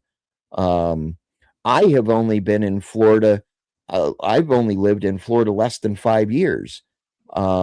Just a little under 5 years, but if I never have to go back to the cold, over my dead cold body, will I ever live back where it's cold like that? Now, listen, I have felt the cold here just last month, Tommy. I think we were talking the other day. But it's relatively cold compared to like 80 degrees. Come on. Oh no, I get it. There was the security. I think it was last month or something. I saw that video that you're talking about. Those autonomous battery operated trucks. What did you say, Tommy? On the comment right there, she's talking about China has autonomous battery operated trucks that operate at minus 40. I saw that video. They're like huge dump trucks on a mining site, and they have them with batteries. So yeah, they are a thing. Absolutely. Sure. And there is an old wives' tale that people that live in Florida or the tropical climate, anything under 60 degrees to us is cold. And the human body is an amazing thing. It adjusts, your body adjusts to the climate you're in. And There are times that my air conditioning in my home here, gets a little cold for me. So for me to visit Canada in the middle of a snowstorm, yeah, that's going to be really cold for me. But yeah, it was 29 a couple weeks ago in Florida. It was 29 degrees outside. Yeah, for Central Florida, where my security and I live, that is really cold. And then it comes with the orange crop's going to die, and the strawberries are going to freeze and be no good. There's not going to be a shortage of Florida orange juice. I promise you that.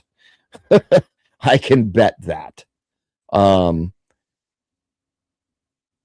But yeah, Johnny said China is lying about batteries working in -40. See, I don't know. I mean, here, Tommy, I know if a car battery, is really cold, it kind of zaps itself. I mean, everything that I know about a car battery, it kind of just dies. Because okay, here's me. This is me a couple of days ago. Okay. Well, actually, this was a week ago. This is what it was like here. Well, did you have your Tommy? Did you have your bunny boots on too? I had my, what they call in the States, my what do they call them? Wellies. Oh, okay. Rubber boots. Yeah, you had rubber, but yeah, you had wellies on. Yes, wellies, but they were felt lined wellies. That's what I had on there. It's keeping you warm, right? It was. My neck was cold though, because my jacket wasn't zippered up all the way, and the bottom of my helmet was, so my neck kind of froze there. And when I took my gloves off, my fingers were freezing. So when I got home, I had kind of frozen tips of my fingers. A little bit of frostbite, huh? Yeah, just a little bit. And they kind of go numb when it happens, and then after they thaw out a little bit, then they hurt like hell. Oh yeah. This is me on my quad on the lake, on the surface of the lake here, where I'm at right now. So yeah, we know what it's like when it's cold out. I mean, representation of it. Kelly Wolfrin, if you ever seen plastic boots or rubber boots like firemen were to wear or something like that, it's just along the same lines. I don't know. Galoshes. Well, no, galoshes wouldn't be right. I don't know how else to describe them, Tommy. What wellies are. Rubber boots. Just rubber boots would be a good. You wear rubbers? That's the old joke. You wearing rubbers? Yeah. No, I got one in my wallet. Exactly. But yeah, I mean, people just, I don't know. The court of common opinion is what the court of the common opinion is.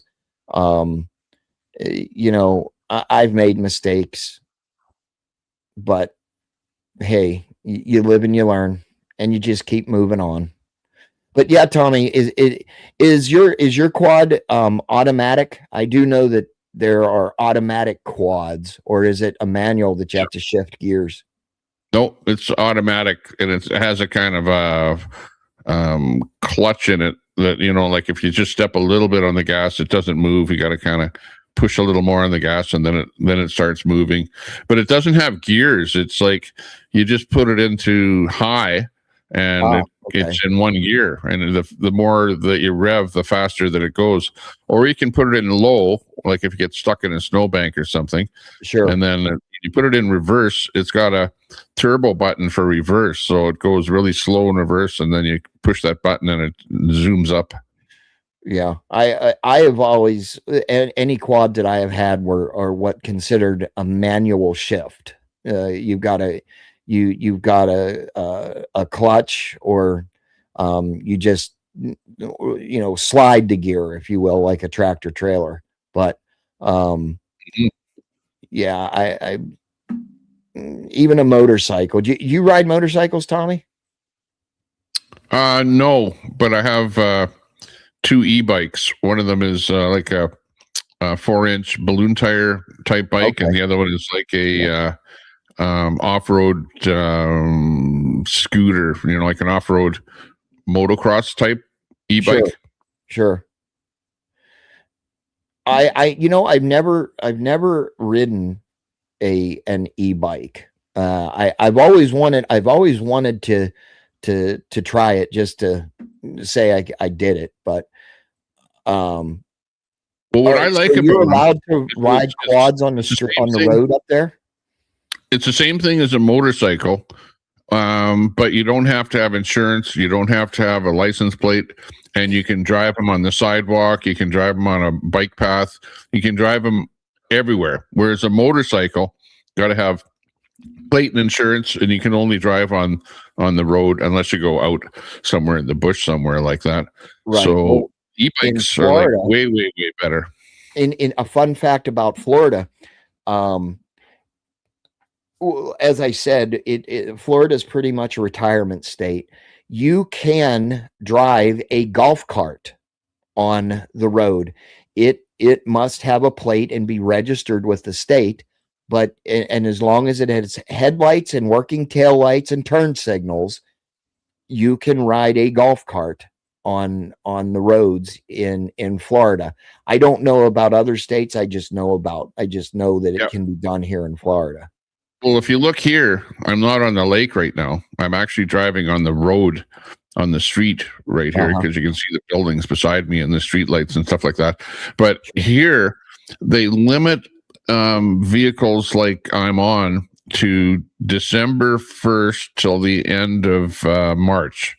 And during the summer, you can't drive these things on the streets. That's weird. Yeah, well, apparently they didn't allow it at all, and then they opened up the bylaw to be able to do a test on it. So it's kind of in that test period there right now. I would like to see it all year round. Why not? You're not driving a big gas guzzling vehicle. It's the thing. You fill it up. You can drive almost forever there before you need to fill it up again. Sure. Mr. Spin wouldn't make it here. Too softy type. He's acclimated to Florida. Probably has a pet crog. What the hell is a pet crog? Pet crog. Frog. Oh, frog. Okay. Typo. Nope. I do not have any pets anymore. Unfortunately, our fur child is in fur child heaven. So I've said it, and I believe I said it now. I probably could not handle winter up in Canada. I mean, just the frigid, freezing temperatures. I just couldn't. I just don't think that I could. Well, I certainly like summer better than winter. When if you're in a cold climate, you tend to either run from your car into a house or into a mall or a shopping center or something like that. You don't really spend a whole lot of time outside. Although, if it gets to be warmer, like a little bit above zero, like today, like I was out on the lake there today, and there was just tons and tons of people, even people that just came out for the weekend and drove their cars out onto the lake, drilled a hole in the ice, and were fishing. They were catching some whitefish that were like about, I don't know, 1.5 foot long, some pretty big fish they were pulling out of there, out in the middle of the lake, and little perch, about 6-inch long perch, stuff like that. So, if it's nice, more people come out. Otherwise, if it's snowstorms and stuff like that, people are not sitting out in the open, but they have a trailer with a hole drilled in the bottom of their trailer, and they park that over the ice, and they ice fish with stuff like that, or there's these fishing tents and stuff like that. People do stuff like that. I've seen where they go out and they build shacks, and they actually leave them there, or whatever. Well, do they leave them there, or do they drag them off when they're done? Yeah, well, you got to drag them off by the end of March, because you don't want them sinking into the water and polluting the water. No. Well, I mean, like, you go out ice fishing one weekend and you want to come back. Do you have to drag them off, or can you let them sit there? Nope, you just let them sit there. I think there's a rule, though, that I just heard this. I don't know, because I don't know much about it, but I think you have to have your phone number on the outside of the shack or something, in case some authority or something wants you to get rid of it or something. They can at least phone you. Yeah. But once you put the shack in there at the beginning of the season, it's there all winter long. Sure. I mean, I have seen where some of these ice fishing shacks, they are luxurious. I mean, you could probably technically live there the whole season. Oh yeah. I'm not much of a fisherman at all yet. That being said, sure. Like, I bought this boat. I don't know if you heard about this, but I bought this boat for $200 with a 85 horsepower motor. It's like a 1978 boat, and It needs a lot of work done to it. Like the fiberglass hull has got to get some fiberglass repair. We're redoing the seats in it. We're reconditioning the motor. So whatever, you'll see me out there in this $200 boat this summer. So check that out. It's about a 17-foot Lund is the name of the boat. I did see the video. I was going to ask you about the boat and how it was coming along, Tommy. It's coming along well. We're working on it, and we just got the material to redo the seats, and it's getting a repaint job on the inside. I bought a stereo for it with 4 speakers and a bimini, a roof tarp type roofing on it that you know, to kind of keep the sun off you. So it'll be a nice thing, but budget, really low budget. I like buying like this quad that I'm riding on right now. That was like $2,500 quad. It wasn't like a brand new one. It's about a 19 I don't know what or 2006 or something, I think is what it is. So it's an older one, but still it works well, and who cares? It's not brand new, but it's lots of fun. Exactly. I mean, listen, there's an old acronym with a boat. It's break out another 1,000, right? Exactly. But if you maintain it, if you maintain it and you keep the maintenance up on it, yeah, it might be $1,000, but you're out there enjoying and doing what you, and you're out there enjoying your retirement, and you're just, doing what you have to do and doing what you want to do. Exactly. Yep.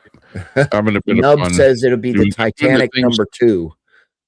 I'm doing the things that I couldn't do in my younger years because I was working hard.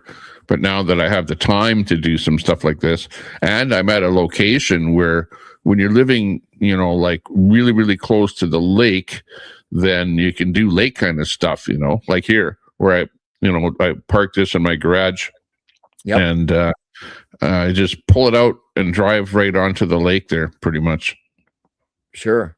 And you know what? I mean, you've worked very hard your whole life, and whatever endeavors you had, and now you're enjoying the fruits of your labor. I mean, I've got another,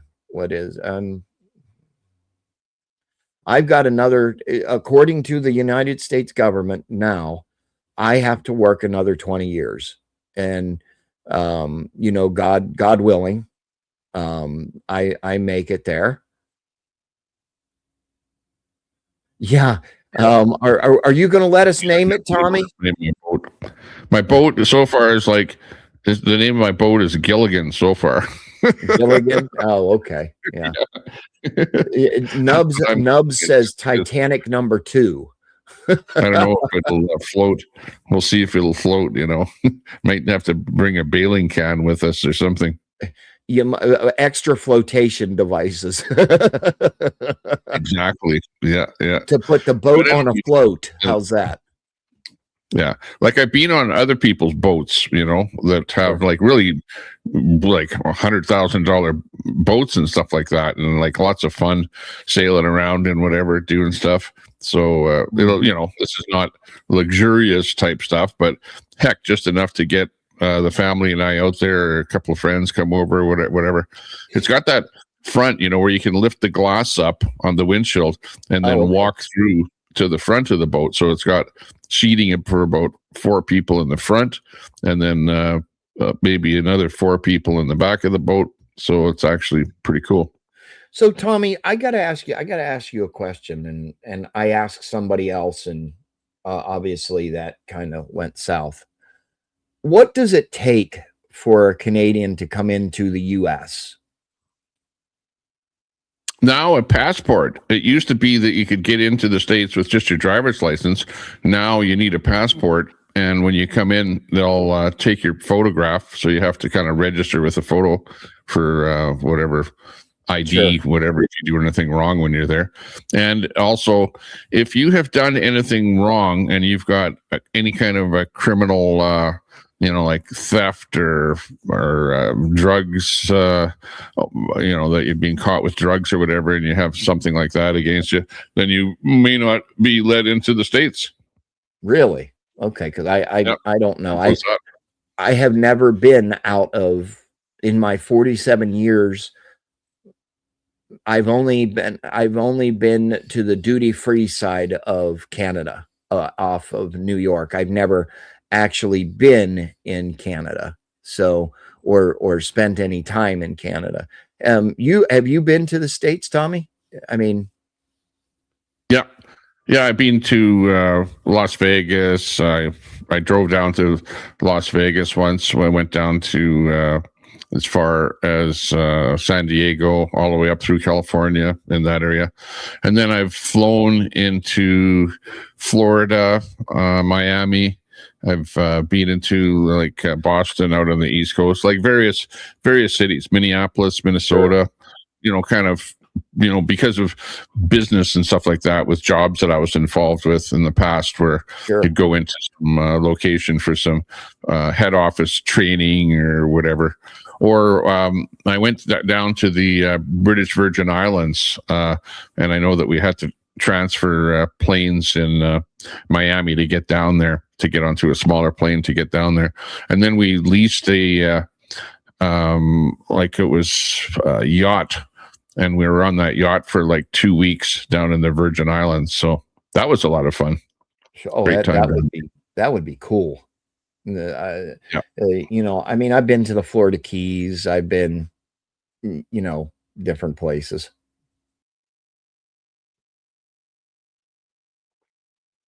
Right on. Well, you pushed the button that turfed you off the panel there, right there. Okay, let's play a song. How about a Tommy Temper song? Ladies and gentlemen, Alberta's pride. Hey, ho! Oh yeah. How's everyone doing out there? I'm Tommy Temper, and we're coming to you from Alberta, Canada. Where the Rockies rise, Tommy Temper streaming with fire in his eyes, from a lake house glowing in the moonlight's gleam. He's the YouTube king of the widest streams. Oh, Tommy Temper, you're a great guy, battling trolls with a spark in your eye. And by the way, the poll is at 77% yes. So far, Queenie has been terminated on my channel. She's not just timed out, where 12 Man gave her a timeout, but actually put her in the so-called gas tank, and she came back in here with an alt, and that got alt got put into the gas tank, and the rest is history. Beat the stream. He's dodging all the trolls like a champion dream. From Alberta's heart, he's lighting up the night. Tommy Temper's truth is his guiding light. With a wink and a grin, he's taking on the fight, spilling all the tea in the YouTube light. From the hot tub to the Rockies, he's living it free. Tommy Temper's the streamer we all want to see. Oh, Tommy Temper, you're a great guy. Yeah. It's AI slop. As the trolls say. Theories, politics and fun. We reference everybody out there. So raise a glass to Tommy, the legend of the land from Alberta. Hit that link. Come on up here. Don't be afraid. Tommy Tempest, the hero of YouTube dreaming. What time is it? 1:21 Mountain Daylight Time. We're in daylight saving time here right now. And like I say, in British Columbia, they just voted to get rid of daylight saving time, and it passed. So this is their last daylight savings change. And then after that, there won't be any more coming up. But we still have it here. So we may very well vote on this daylight saving stuff here as well and get rid of it. It would be nice because having to change your clock is just, it's horrendous. Yeah, it's like you have to. It's like on the radio. It's like, oh, get ready for daylight saving this Saturday. Between Saturday and Sunday, it's going to change or whatever. And you're like always going, oh no! And then you have to change your clock and you're above your TV where you need a ladder to get to it, and change the clock in your car. All this stuff is not automatic. The only thing that is automatic is on your computer. It knows that there's daylight savings time, so no worry about that. But everything else is clock. I used to actually work for a company that was in the clock business. The company was called Simplex. If you know the company Simplex in the United States, they bought out IBM's time division, clock division, and IBM and Simplex, those clocks were like master clocks. So back in the 1960s and before, and if you were ever in school, you know the kind of clocks that I'm talking about, because the master clock was in the principal's office and it controlled all the rest of the clocks in the school, right? And they were either impulse clocks, which they would go like click, like once every minute, the minute hand would go click, whatever, like that. Or they were what's known as synchronous clocks, where it had a second hand that rotated around, but they had on the back side of it a little coil that would pull in, energized by that master clock, and synchronize that clock up to the top of the hour and at 6 o'clock. So they were dual synchronized, whereas the impulse clocks were just by the hour. But anyways, some of these things were, the master clocks were set up off of a radio station, radio frequency. So they would time or sync up off of a radio signal from like WWV for the time standard. And or they were just whoever was in charge of the school would just make sure that master clock was set to the right time, and then all the rest of the clocks were the same thing in hospitals, transit systems, like there were large institutions would use those kind of clocks. And I don't know if I guess they still use those things to this day. They're just upgraded to electronic type clocks now. But the accuracy of clocks are a lot greater. But what was nice about it is that you'd be able to go to that master clock and you'd be able to set it to the correct time, and all the rest of the clocks in the building would automatically sync up to the correct time. So you didn't have to run around to every room in the whole building and set those clocks up. So I think that's the first time that I said anything about that I was doing that kind of work. But you'd have to the clocks would break, whatever, the motors would get old and start to wear out and or get sticky or whatever, and they wouldn't work. So then you'd have to replace the motor or the synchronous movement or the impulse movement or whatever and get the things working.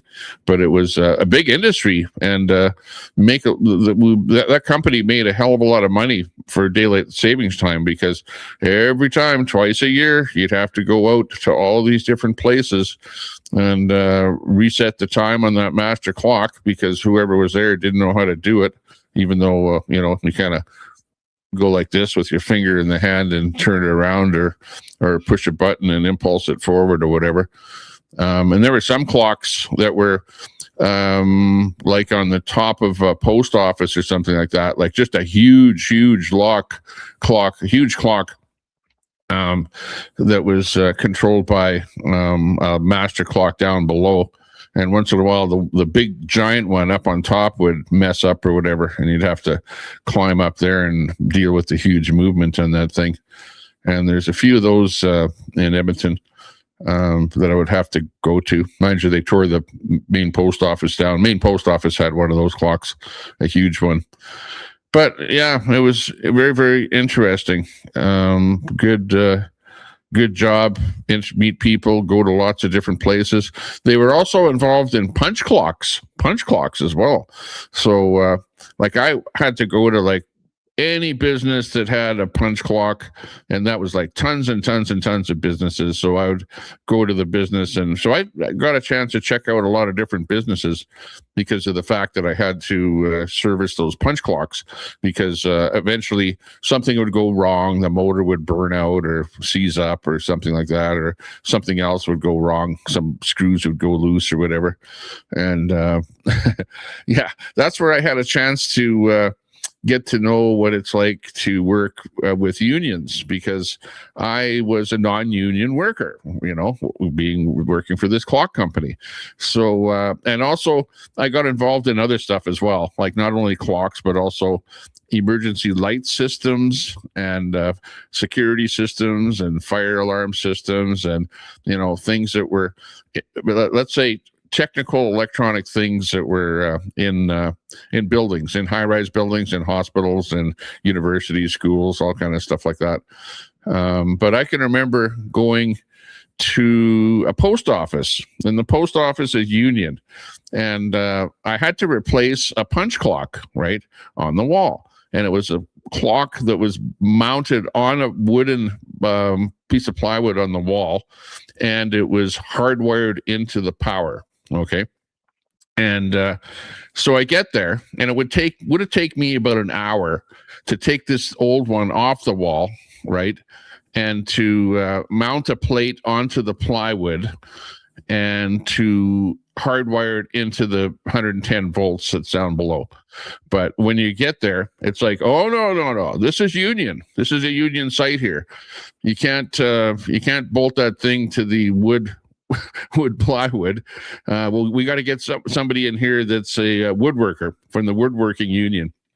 So you got to stand around for like 2 hours till the guy from the woodworking union comes there, and he comes there and takes that plate, sets it to the wall, and then screws 4 screws into the plate to screw it to the wall. So there I waste 2 hours waiting for that guy, that union guy, because it's a union job and I'm not union and I can't do that. And then they go, oh, you have to wire this thing to the 110 volt outlet that's already there, and the old clock was already wired to it. And but we're not going to let you wire that because you're not capable of putting 3 wires together and putting 3 wire nuts on there. So we got to call the electrician in now. So it's another 3 hours waiting for the electrician to wire that thing to it.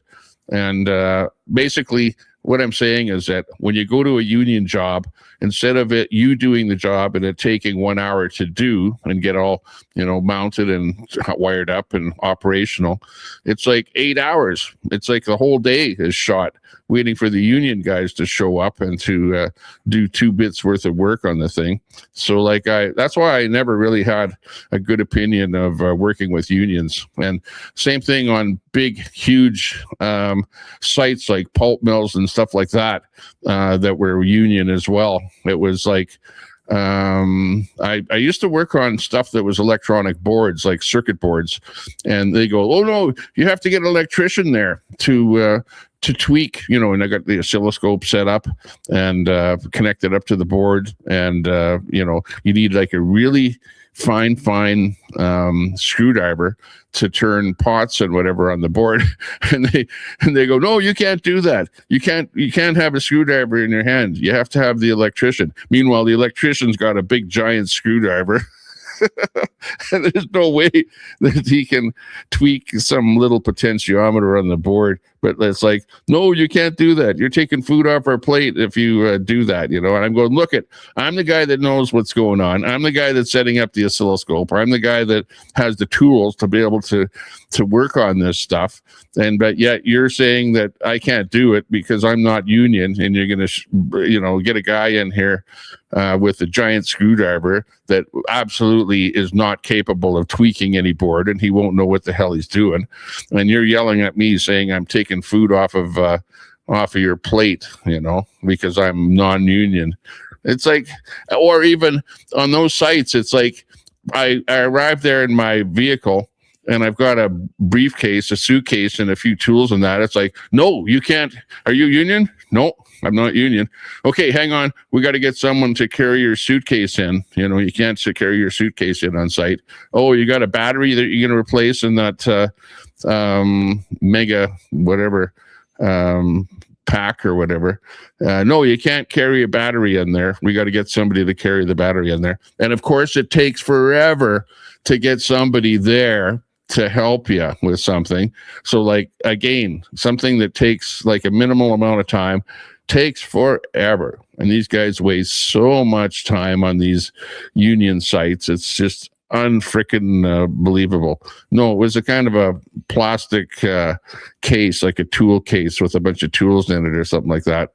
But I used to service these giant inverter battery type systems, 347 volt lighting systems, right?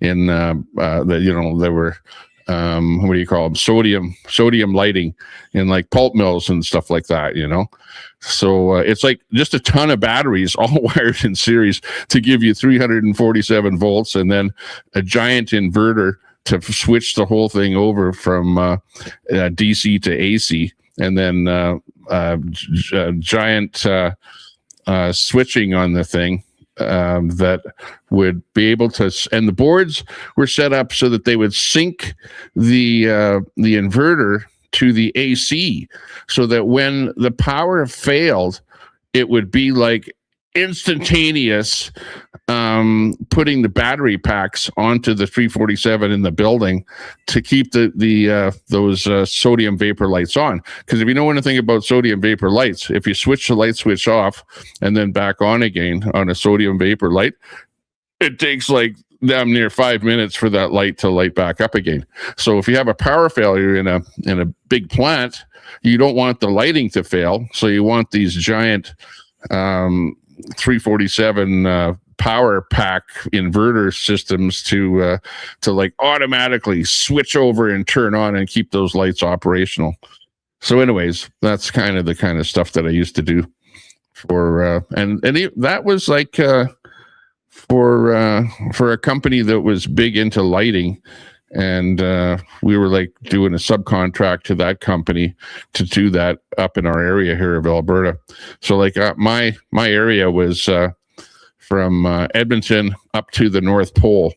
So I had a chance to do all kind of service work on all kind of stuff, both all in fire alarm, security, emergency lighting, clock systems, and anything else that would be electronic that would be installed in a brand new building that was being built, right? So that's why I had a chance to go up to Tuktoyaktuk, Inuvik, Yellowknife, Whitehorse, like to all kind of places up in the northern part of Canada.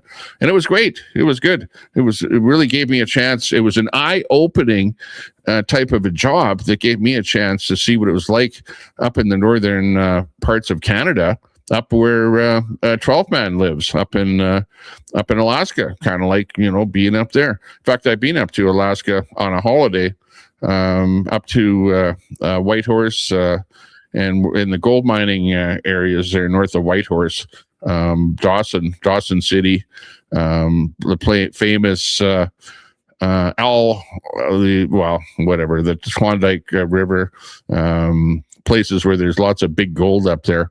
Had a chance to go on a lot of gold mines, do mining with gold miners, help them out, bring a case of beer, whatever, and check out what they have and what they're doing and what they're getting out of the ground. And had a chance to meet a lot of the old gold miners up there and stuff like that.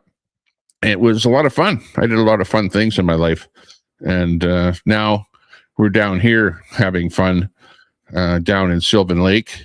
Yeah, and the reason that I'm in Sylvan Lake is because Sylvan Lake is probably the best lake in all of Alberta, being a very deep lake. That's why these guys are catching fish in this lake.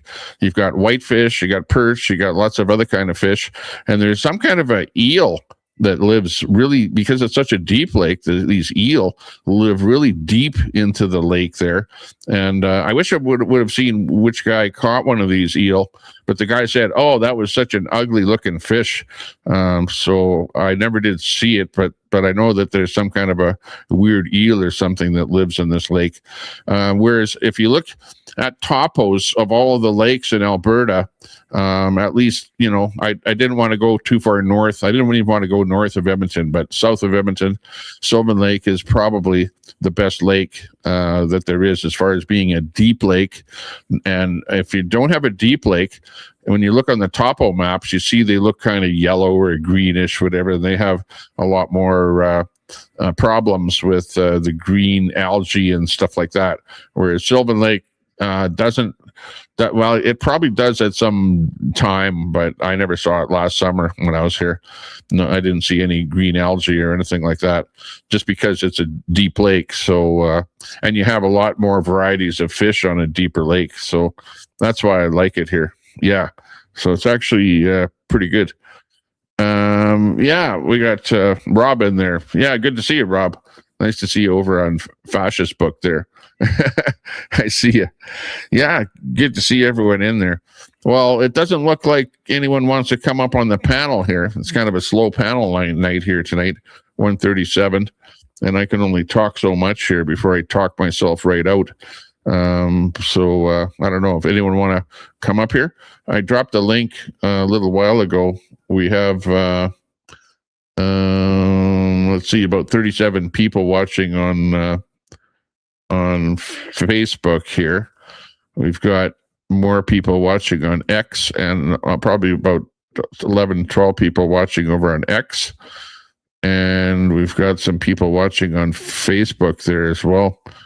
Good to see everyone. Yeah, lots of electrical stuff. I used to do lots of electrical things, and that was kind of my forte.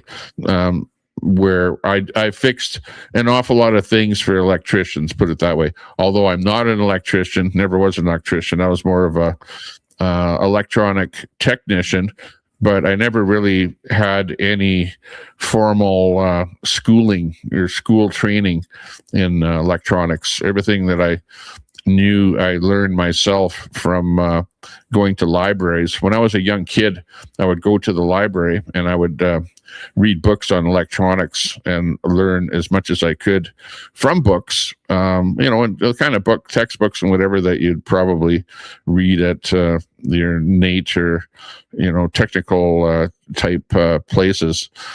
So, I pretty much knew as much as anybody that came out of a school about this kind of stuff. And that's why I was able to pretty much do those kind of jobs. So yeah, it was pretty good. I enjoyed the fire alarm business, doing technical work on, the electricians would install the stuff, and then I go in there and do what's called verify the stuff. And when the stuff broke down, then I would go in there and do the repair work on them, replace circuit boards. In the shop there would be replacing transistors or integrated circuits or whatever was blowing out on the boards or whatever we do, repair of circuit boards and stuff like that. So yeah, it was a lot of fun. Things now have gotten to this day to where you're not so much repairing down to the component level. In the old days, it would be down to the component level. You're replacing the components on boards. Nowadays, you troubleshoot down to a board, and the board is bad. You turf the board out, and you buy a new board, and you put the board in.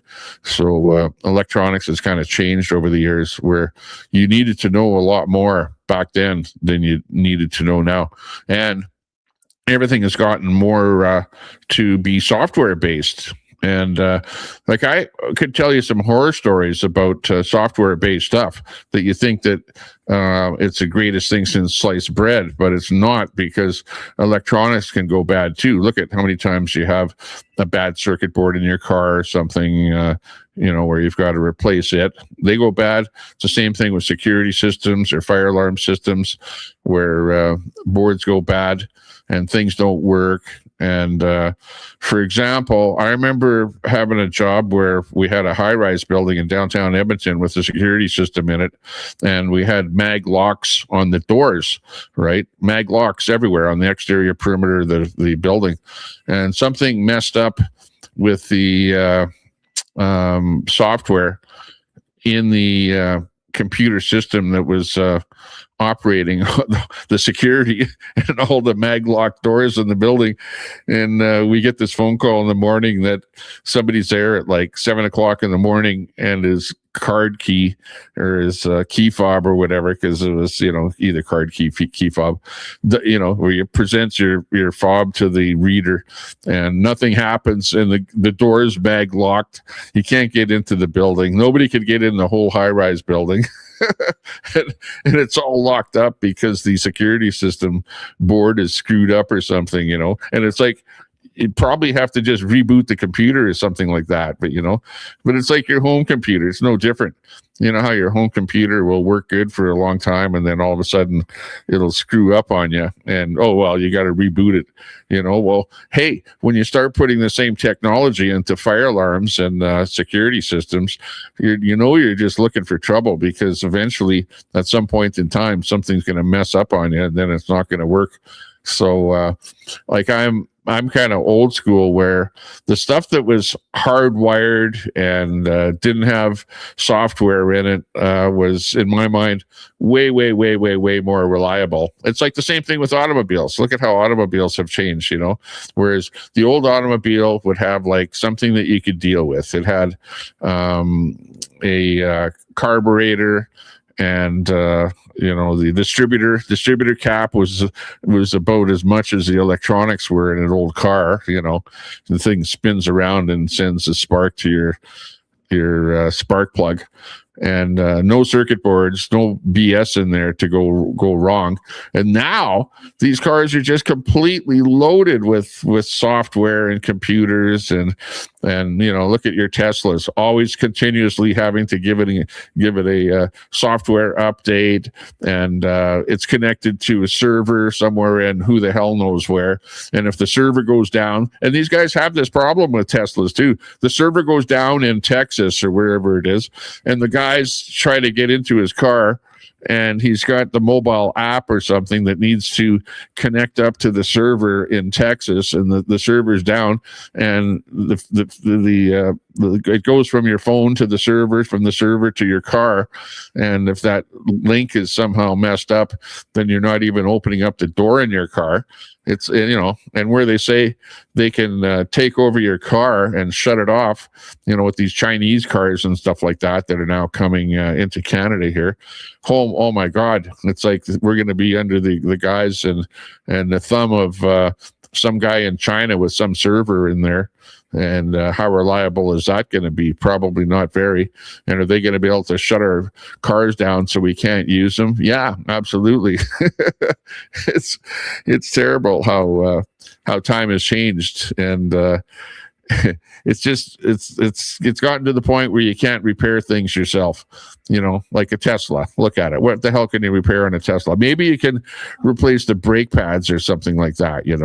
But short of that, if it's anything software based or whatever, it's like, forget it. Your local garage won't be able to do anything about it.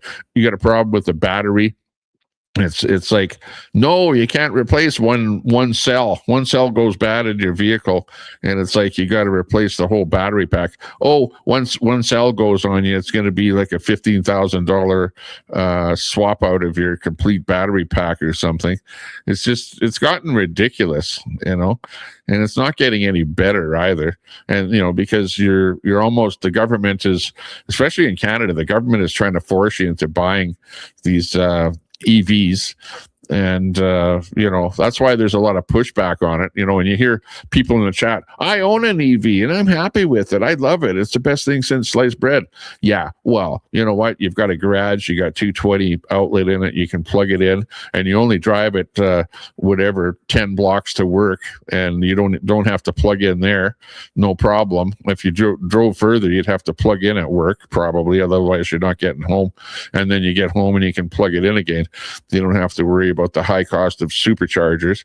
Now you've got these Chinese cars that apparently the very latest breed of new cars over in China use 1,000 volt architecture, because the architecture of the existing cars are like, I think it's 400 volt and 800 volt, right? Those are the two architectures, but there's a new one now that's 1,000 volt, where you can charge them up in like 10 minutes, really quick charger, but you need one hell of a lot of wattage, like a lot of amperage at the 1,000 volts in order to charge those things up in a quick period of time.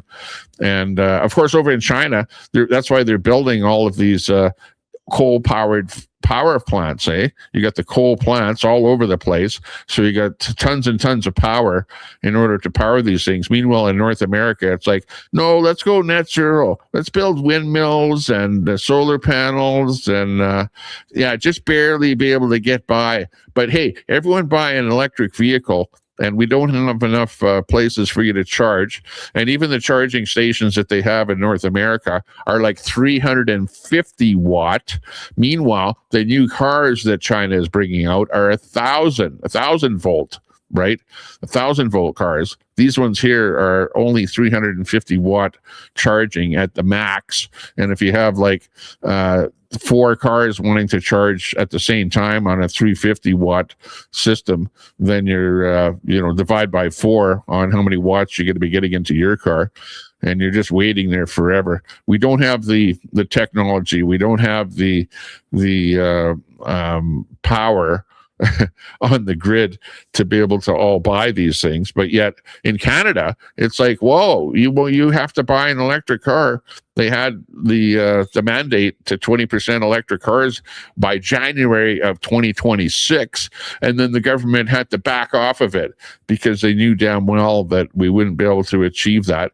And they were also telling manufacturers that you can't sell any cars. You have 20% of the cars you sell have to be electric, right? And if you sell any more gas cars than 80%, then you're going to have to be taxed X amount of money. So everyone was just freaking out, all the car sales companies, because they knew that people weren't buying these electric cars. So they ended up talking Mark Carney and his Liberal government in Canada to turf that out, basically not turf it out, but just put a hold on it. So there's a hold on it.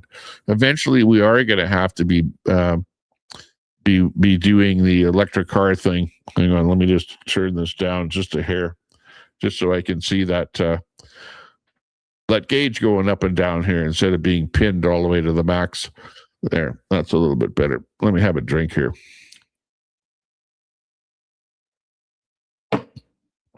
Got my Clamato Caesar.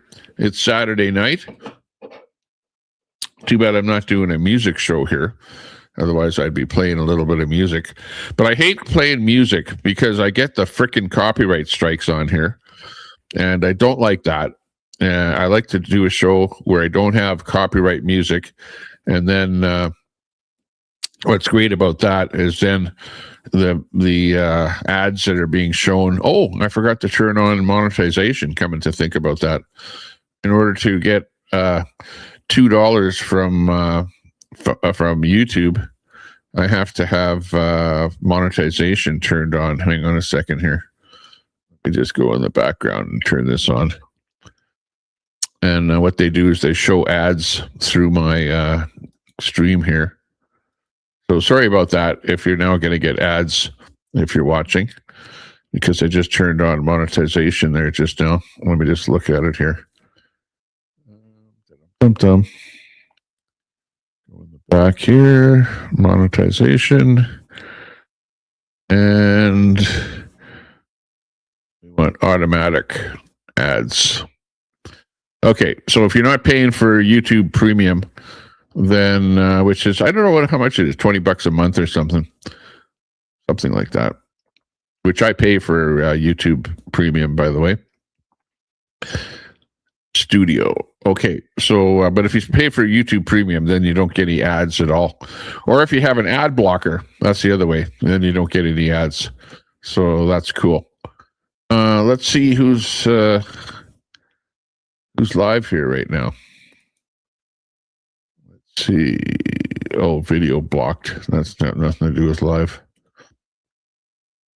Just clicking the bell here. Mark Nixon, he's a pretty good guy. Mark Nixon. Mark, Marcnixon. Sub up to him if you're Canadian. He's really good on giving you updates on what's happening. Moose is Loose, another guy that you want to watch in Canada. Moose is Loose. Moose on the Loose is really good because he talks about Carney and Brookfield all the time. He's got the flow chart on how they're all associated, and everything that Mark Carney gives $1 billion to is somehow associated to Brookfield, that corporation, which he owns shares in. So, of course, he's going to promote that kind of stuff. You've got the Russian Media Monitor. I like watching that one. Basically, what the Russian Media Monitor is it's Russian disinformation. It's a guy that has a TV show on Russian television, and he's always talking about stuff that's going on in with regards to North America, with Trump, especially Ukraine, because they got the war going on with Ukraine, and now they're talking about the Middle East and Iran. Military actions and stuff like that. Actually, this is a kind of an interesting show to watch, and I would recommend it that you sub up to that channel and that you watch it. Let me bring it on here. Hang on, and just take a listen. Just see what this is about here. This is like so interesting here to watch and listen to this channel here. And you have to read it because he's talking in Russian, but read the subtitles at the bottom. Let's see, I'll read them as it goes on here. Sometimes this gets pretty funny, especially because the United States is fighting with and at the top it says Russian Media Monitor. I have it kind of clipped off a little bit, but let's listen to what he has to say about Iran and the special operation going on there.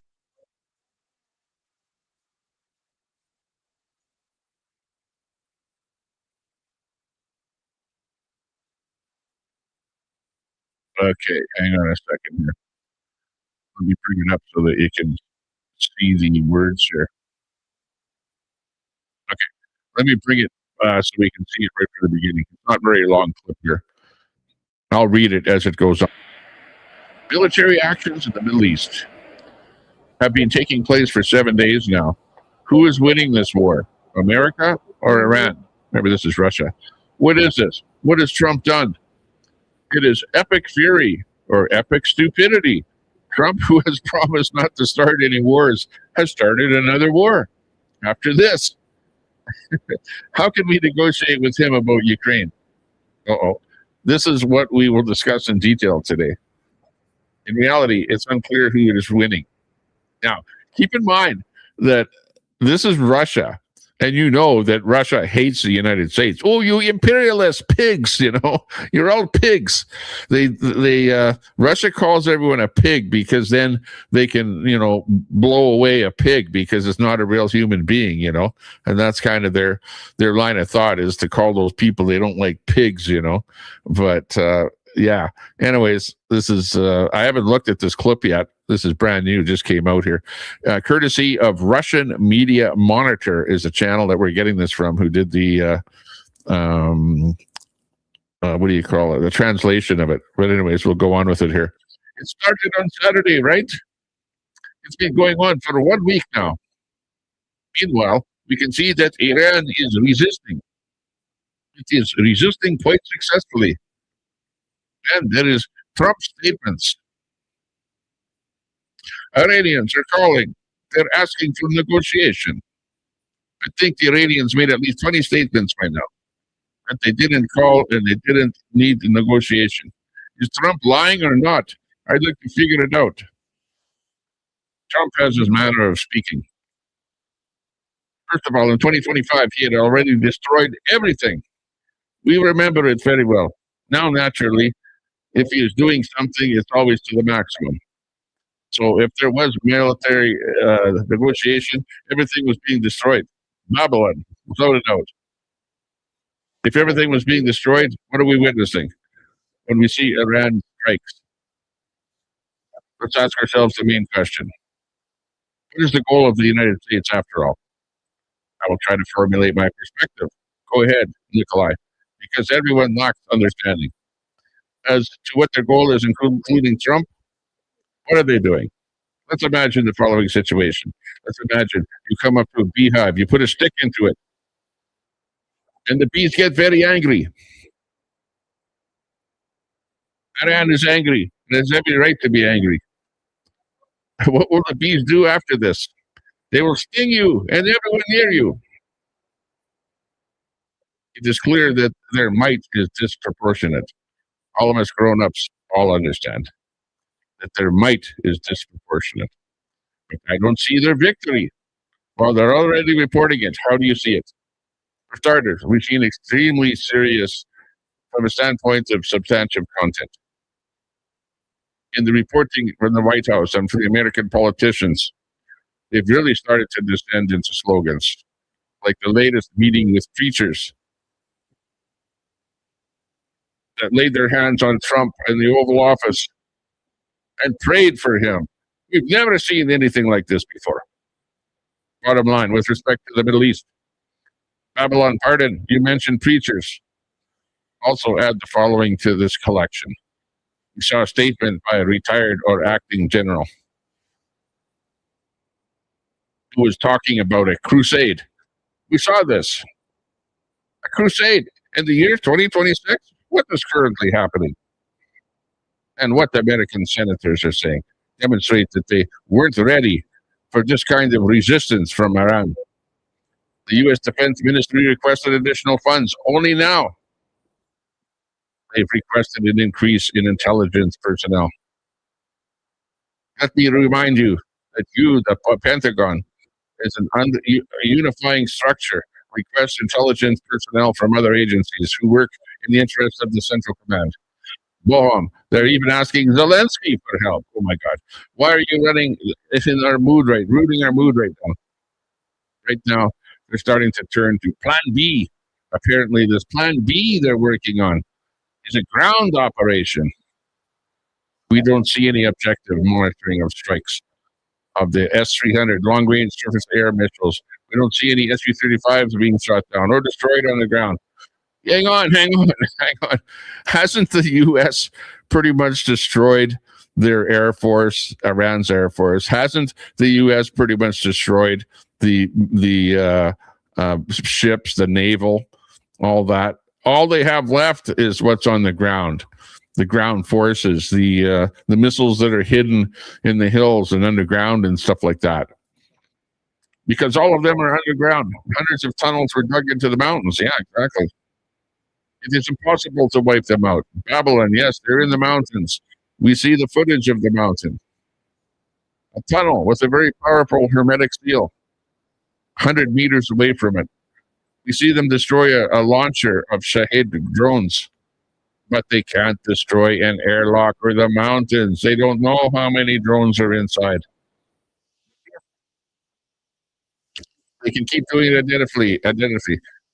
Iran can get components from us and China. The Caspian Sea is wide open. And of course, this structure, the territory of Iran, these are mountains. They're mainly mountains. The country is 4 times larger than Afghanistan. How can they start a ground operation there? I'm trying to understand, since they're seriously contemplating it. Let me explain. First of all, it's already happening, just so you understand. 2 ground operations. A ground operation is completely impossible because they would need 1 million men for this. Strikes, the president is sending a powerful signal to the world. We will let you know what it is as soon as we figure it out. There's no understanding that they don't know what they want. In the end, Trump will get stuck up in his ears in this bloody swamp. He created himself through his incredible stupidity. He will finish off his own presidency. This is epic stupidity that is turning into an epic failure. Right now, we can already say, we sound like Democrats, that Donald Trump has tanked his presidency. He ruined it. It will bring absolutely nothing positive whatsoever. Iran is standing alone, absolutely alone. Are you sure it's alone? Here is why I'm asking. Look at this, Michael. A Washington Post exclusive. Hang on. The media is always against Trump, right? Whatever the media has to say, you have to pretty much say it's pretty much like whatever the Democrats are saying, and you can't trust the media, but they're going to pull their talking points from the Washington Points. Yeah, right. Or Washington Post. It was a tip of my look. Russia is providing Iran with intelligence for attacks on U.S. bases. This is a Washington Post exclusive. Roman, of course. No one is surprised by this. It would be strange if Russia wasn't doing this. Of course, this helps Iran, but it's not enough because it's arsenal. Iran certainly became a lot more precise. You can plainly see this. It has its own satellite in comparison to the previous operation. It's more precise, but its arsenal is shrinking. It's shrinking, huh? Doesn't look that way. There are fewer strikes with every passing day. It's clear that any arsenal may diminish, but I see them declaring every day that they're launching more and more missiles. Let's say, up until recently, may I add a small comment? Right for now, they started to use drones for strikes. That's what I wanted to say. Why use missiles? They're really arguing. And not drones that will never run off. Yes, they're mowing down Patriot missiles. And when they say they run out of them, missiles will start flying once again. Yes, that might be it. How about the Iranians? Did you see this interview with addquote? Let's listen. It was an interesting conversation. Are your allies in China helping you? They support us politically and in other ways. Are they supporting your military? Well, military cooperation between Iran and Russia is not a secret. We have worked with each other in the past. It continues, and it will continue, I hope, I guess. And they're actively helping you in the war? Yes, they've always helped us.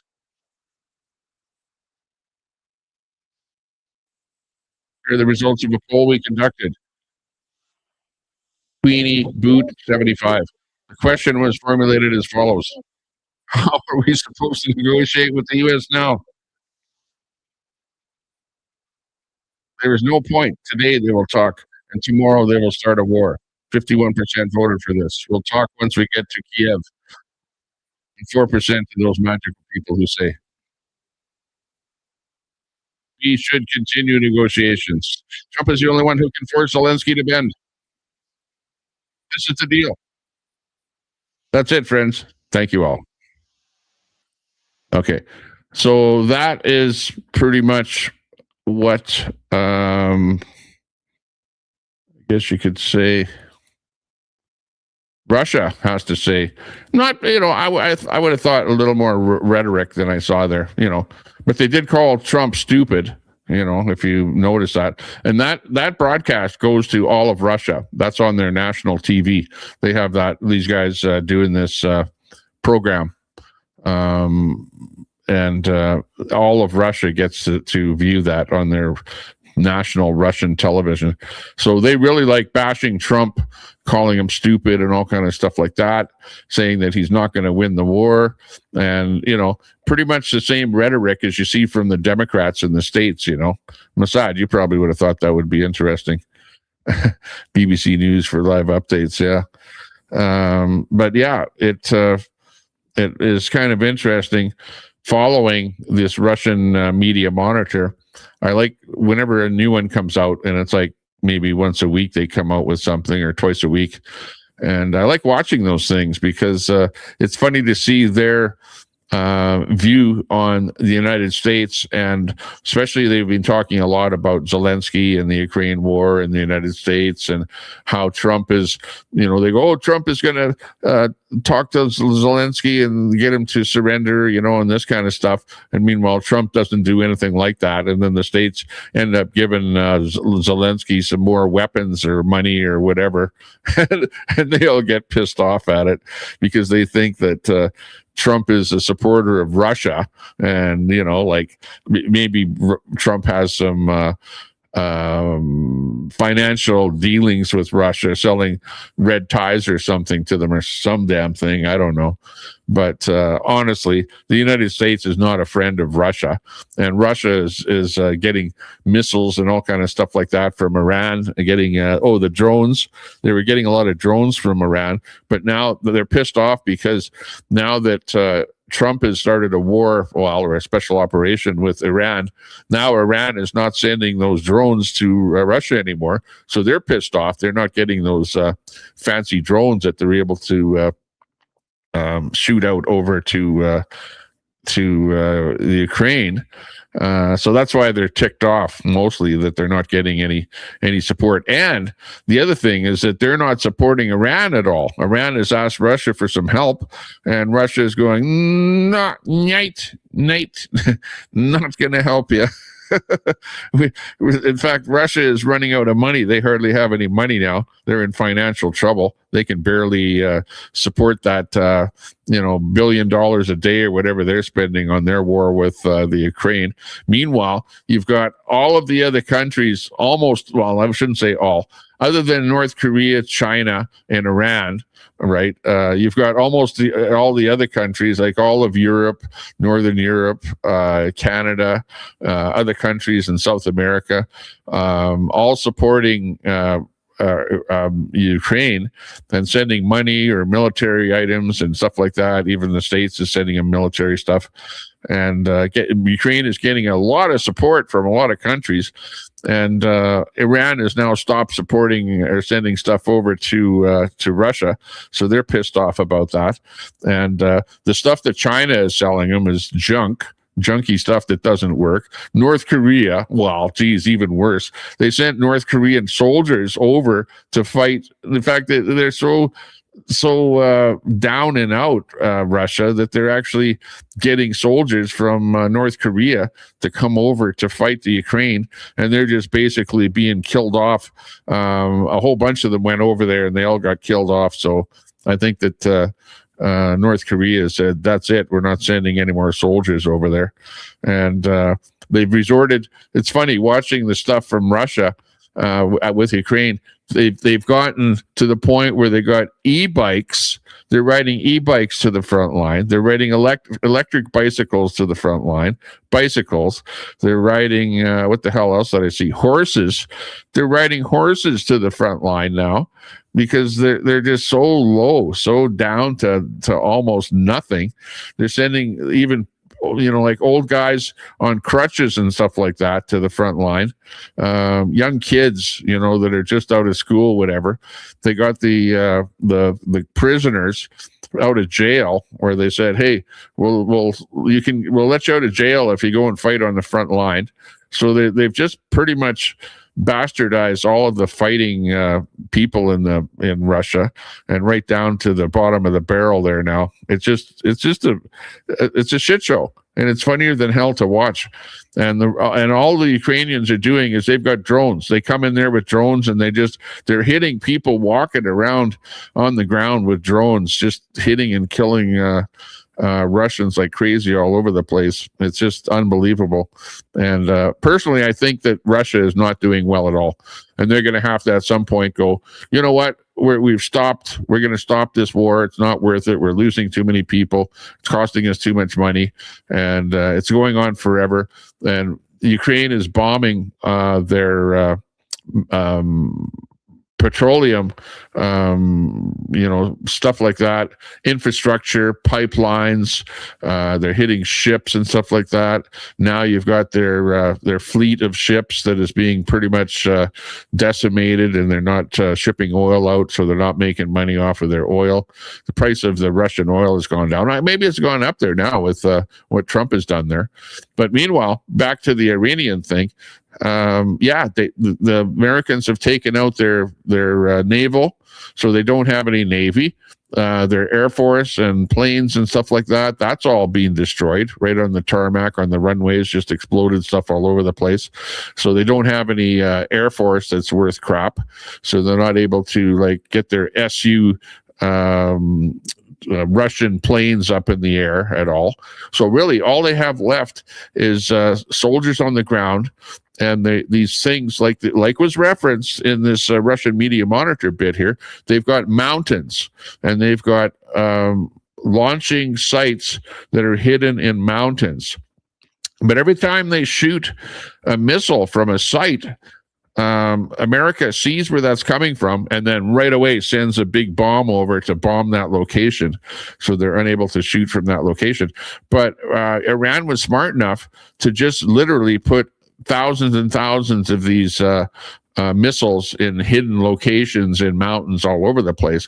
So that's the reason that they're still able to kind of hit back. And they're pretty smart. Iran is pretty smart, because they're not just hitting back at, we're trying to get, let's say, for example, the aircraft carriers or the ships that are over there. But they're trying to hit back at any bases that are in countries in the area. But more so than that, they're trying to hit back at the country's own, for example, hotels and stuff like that. Hotels, there was airline or airports, runways, that really has nothing to do with the United States, but is like the property of the countries, right? They're pissing off the countries. They even, I think, sent something over to Turkey to get Turkey pissed off. So they pissed off all of those countries, which is actually foolish for Iran to do, because when you piss off 8 or 10 different countries in the area, now you've got 8 or 10 different countries that are going to be watching for your missiles and or sending missiles and stuff over your direction and entering into the war. Meanwhile, they weren't part of the war. They were only trying to hit American bases that are located on some of the other countries that are in the area. But when you start moving away from the American bases and starting to hit residential towers and hotels and infrastructure that's more, for the private people living in those countries, that's what really pisses those countries off. And that's exactly what's happening there right now. And which is actually good for the States, because then you get those countries motivated to get their militaries going and fight back against Iran there. So it's not just the States and Israel trying to quash Iran, but it's a whole bunch of other countries in that whole area. The bad part about it is that the Strait of Hormuz has been pretty much commandeered by Iran, because they're shooting missiles at ships and stuff that are going in that area. I think I saw a picture of a ship that they actually hit with some kind of a drone or missile or something. And that's the last thing that you want to do, is to be firing missiles at loaded ships that are loaded with oil, because it will be a bloody catastrophe in the area there if you hit one and the oil spills, and then you've got that oil on the beaches. I don't know if that's happened there yet, to where you have the oil on the beaches and some kind of an environmental catastrophe, but it's absolutely possible, especially if they've already hit a ship. I don't know if it was a loaded ship or an empty ship, But that's where the insurance has gone up by a multitude of 12 times the cost of insurance. So the ships are basically at a standstill and not wanting to move through that strait of Hormuz. And you've got the ships on both sides of it just kind of waiting for the war. And I'm calling it a war. The United States is calling it a special forces event or something. But let's face it, it's a war. It's a mini war. It's not World War III. Because, you know, Canada is not involved, although some of the other countries are getting involved. You got France is getting involved. I think you've got the UK, because the UK had a base on Cyprus, and I think that they shot a missile at Cyprus there, so that pissed off the UK, so I think they got involved in the whole thing. You do have some countries, I think Spain said that it didn't want to get involved, and I don't know if there was something that I saw where Trump got pissed off at Spain or something and said he's going to just stop all trade with Spain because of what they're doing and they're not wanting to get involved or something. I don't know if that's true or not. That might be misinformation. So I'll just take that with a grain of salt. Have to do more research on that. But yeah, it's a real thing. It's happening, and we're 100 hours into the whole thing. And it's crazy. Let me just see if I can come up with something here about it, and just play a little clip or something about it here. I'll just go Iran and White House.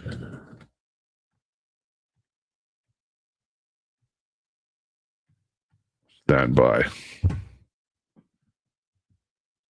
Let's see what we can come up with here. Dystopian satire.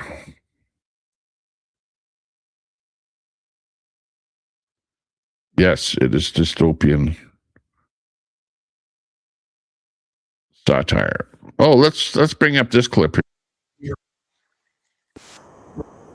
Hang on. This is the one that they're talking about here. Stand by here. Let me just bring this clip up here.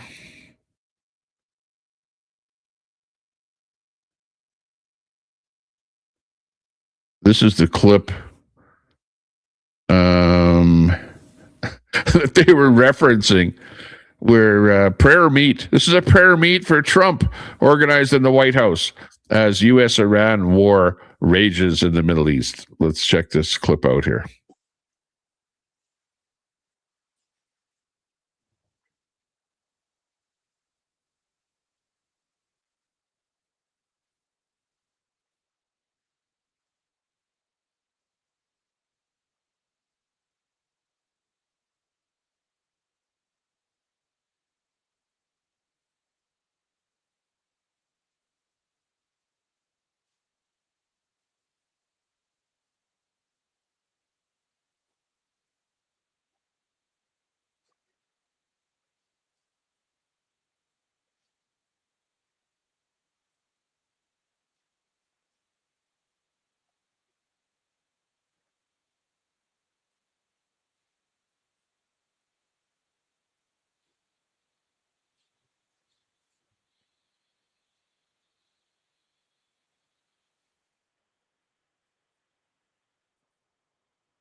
What? No sound on the clip? Hang on. No sound on the clip. Doot, doot, doot. Hang on. Let me turn the echo off here. Echo canceling. Maybe this will do it here. Okay, let's see if this does it here, and I'll play it from the beginning here. Hang on. Lifting up the arms of our president. We pray for your continued blessing and favor to rest upon him. We pray for wisdom from heaven to flood his heart, his mind, and Lord, you will guide him in these challenging times that we're facing today. I pray for your grace and your protection over him. I pray for your grace and protection over our troops and all of our men and women serving in our armed forces. And Father, we just pray you'll continue to give our president the strength that he needs to lead our great nation as we come back to one nation under God, indivisible, with liberty and justice for all. We pray your heavenly blessing upon him in Jesus' name. Amen. We are honored to come before your presence today, lifting up the arms of our president. We pray for your continued blessing and favor to rest upon him. We pray for wisdom from heaven to flood his heart, his mind, and Lord, you will guide him in these challenging times that we're facing today. I pray for your grace and your protection over him. I pray for your grace and protection over our troops and all of our men and women serving in our armed forces. And Father, we just pray you'll continue to give our president the strength that he needs to lead our great nation as we come back to one nation under God, indivisible, with liberty and justice for all. We pray your heavenly blessing upon him in Jesus' name. Amen. I will say a few words about what's going on with respect to our operation in the country of Iran. The United States military, together with the wonderful Israeli partners, continues to totally demolish the enemy far ahead of schedule and at levels that people have never seen before, actually.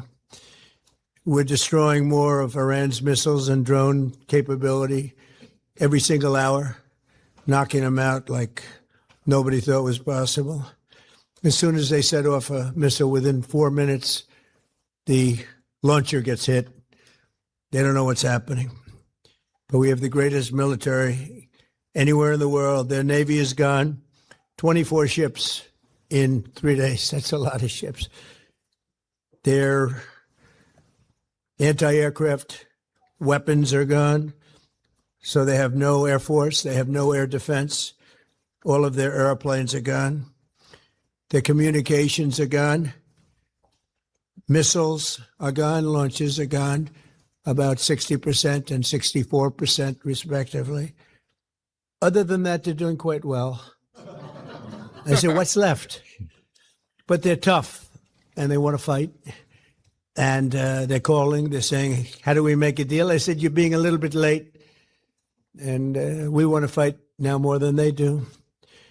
We've had... See, that's where the Russians are saying that, no, the Iranians are not calling, asking to make a deal. They haven't talked to Trump at all, and Trump is making this up. That's what the Russians just said there on that last bit we watched from Russia. 47 years, depending on the way you count it, but 47 years of horror with this group. Ayatollah. And, you know, when you see somebody walking down the street without their legs, without the arms, whose face is so badly... Hang on a second. How can you walk down the street without legs? I kind of always wondered about that bit. Affected and hurt. It mostly came from 95% Soleimani and Iran, and we, other presidents, lived with it. I didn't live with it, and so our people are doing a great job. And keep in mind, I'm not trying to make fun of Trump. Like I'm on Trump's side. Like I know that what's going on in Iran and that the Ayatollah was absolutely taking advantage of all the people there and snuffing out, like, the numbers are somewhere like 40,000 people in the last couple of weeks. Like, come on, it's gotten ridiculous. Again, the greatest military anyone's seen. Thank you.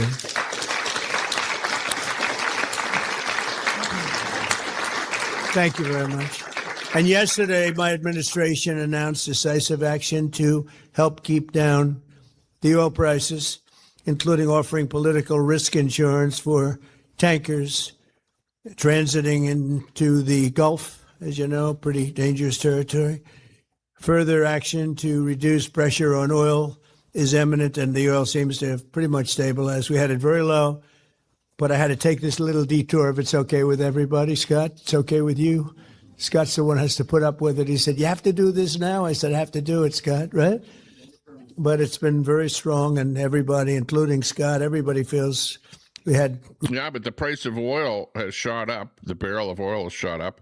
Everybody up, even up here in Canada, right where I live in Edmonton, where we have 4 refineries, the price of oil on pretty much the first day of the conflict shot up like 10 cents a liter, and about $10 a barrel. Since then, I think the price of oil has gone up. I'm going to have to check the price of oil here. Maybe right after this, we'll check that. Really no choice. They were going to hit us if we didn't hit them because they're crazy. And in the long term, the actions we're taking will dramatically increase the stability of the region and oil prices and stock markets and everything else. You know, we set the all-time record in history with the Dow going to 50,000. So Dow is at 50,000. It was supposed to be maybe, if we were lucky, within by the end of my presidency in 4 years. And we did it in my first year. We did the S&P 500. We did that in a period of less than a year. And that was even tougher than the Dow, they said, so it wasn't going to happen. But we have a great country. We have a country that's never done this well. We've had tremendous success in so many different ways. I built the military and rebuilt it in my first term, and we're using it more than I'd like to use it, to be honest with you. But when we used it, we found out it certainly did work. When we look at Venezuela, when we look at the first attack, Midnight Hammer in Iran, which really set the stage for what we're doing right now, it's been pretty amazing. And I'm once again calling on all members of the Iranian Revolutionary Guard, the military and the police, to lay down their arms. They're only going to be killed. And now is the time to stand up for the Iranian people and help take back your country. You're going to have a chance after all these years to take back your country. Accept immunity. We'll give you immunity. And we'll be giving you really the right side of history, because that's what it is. So you'll be perfectly safe with total immunity, or you'll face absolutely guaranteed death. And I don't want to see that. They don't want to see it either. We also urge Iranian diplomats around the world to request asylum and to help us shape a new and better Iran with great potential. It's a country with great potential. It's much better future for Iran. It's now beginning. It's going to be, I think, a great future. And the United States will ensure that whoever leads the country next, Iran will not threaten America or its neighbors, Israel, anybody. If you look at what happened, they had missiles aimed at all of these other countries, Qatar, Saudi Arabia, UAE. Well, that's expensive, because it was more like around $60 a barrel. And then it went up to 70 or something. And of course, it depends what oil you're talking about, but WTI is what I look at the most. If you look at some of the European numbers, they're up a little bit higher. Many others that weren't really involved very much, and they had missiles aimed. Well, they were aimed there long before this ever started. They were going after the entire Middle East. And then we came along. We blew up their party. So we have phenomenal people. I want to thank all of the people that have been involved. Marco, you've been doing a fantastic job. If you like this video, then like, share, and subscribe to me. Oh, yes, it is very good. Very good. Thank you very much, Mirror Now, for that clip. Appreciate that. Okay. Yeah, might be worthwhile to check out price of oil here. Hang on. Let's go and look at that. Price of oil. Okay, let's have a little crude oil prices. Let's see. Something that's a good one here.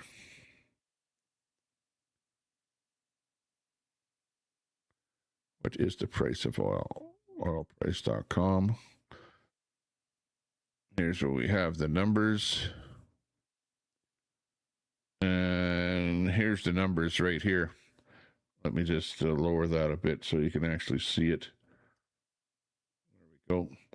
Okay, so we got the WTI crude is $90. Brent crude, $92. Murban natural gas, even natural gas is up 6% there. let's take a look here with the WTI crude. Hang on, let me just look at that one in particular. Oh, it's not going to work out well. Hang on, let me pull this over a bit here. Hang on.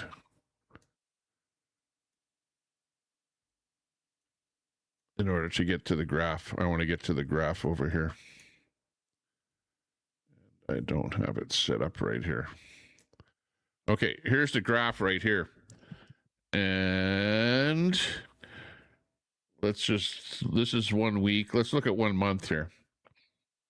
If we look at 1 month, this will give us a little better look at the price of oil. Okay, so you see how WTI crude, if you look here, 12th of February, 16th of February, that's not that long ago. That's just last month, middle of last month. You were just between $60 and $70. Let's call it $65 at that point, 66 in here on this little hump. And then you had your war start, and then look at that. It on the first part of the war, it came up here to about 74. That's where I last looked at the price of oil, and it was about 74. And that's where the price at the pump here in Edmonton went up 10 cents a liter, right at this point right here. Now, what it is now, I don't know. It was like $1.35, $1.36 when I put some gas in for like just standard, the cheapest gas. It was $1.36 in Sylvan Lake, and that was today. Okay, and look at that. Here it went up to $81, and then up to $90. And to me, this looks like a vertical climb. That's not just a slow rise. This is a vertical climb, and it will not stop at 90. This is where it's at right now at the end of trading today. It's 90. So wait for tomorrow to show up here. And I would imagine, because it's on a vertical climb, that it will go up higher. We may even see gas. Would I be wrong to say that gas might go up to over $100, $110, $120 even? If those ships don't move.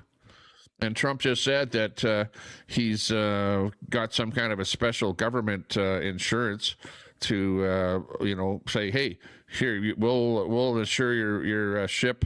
Don't worry about your commercial insurance because it's too expensive, but we'll actually insure your ship to load up and sail through that Strait of Hormuz. Are the ship owners, are the shipping companies gonna take that? Are they going to take the carrot? Are they going to load up? Are they going to get that oil moving again? Or are you going to see a ship get blown up and then and then it will be a big stop to the whole thing again? This is an upward climb. It's going to keep climbing up. At what point it hasn't peaked out? It has not peaked out. It has not leveled off. Right here, you can see a little level off. This is where you start to see a level off in this area here. See that? But right here, look at this. There's no level off in there at all. It didn't go up to 80 and then level off. It went up to 90, and it hasn't leveled off. So as this continues on, I think that we'll probably keep going, keep accelerating, and even maybe go up to $110, $120 a barrel. Unbelievable. Meanwhile, Mark Carney says, no more pipelines.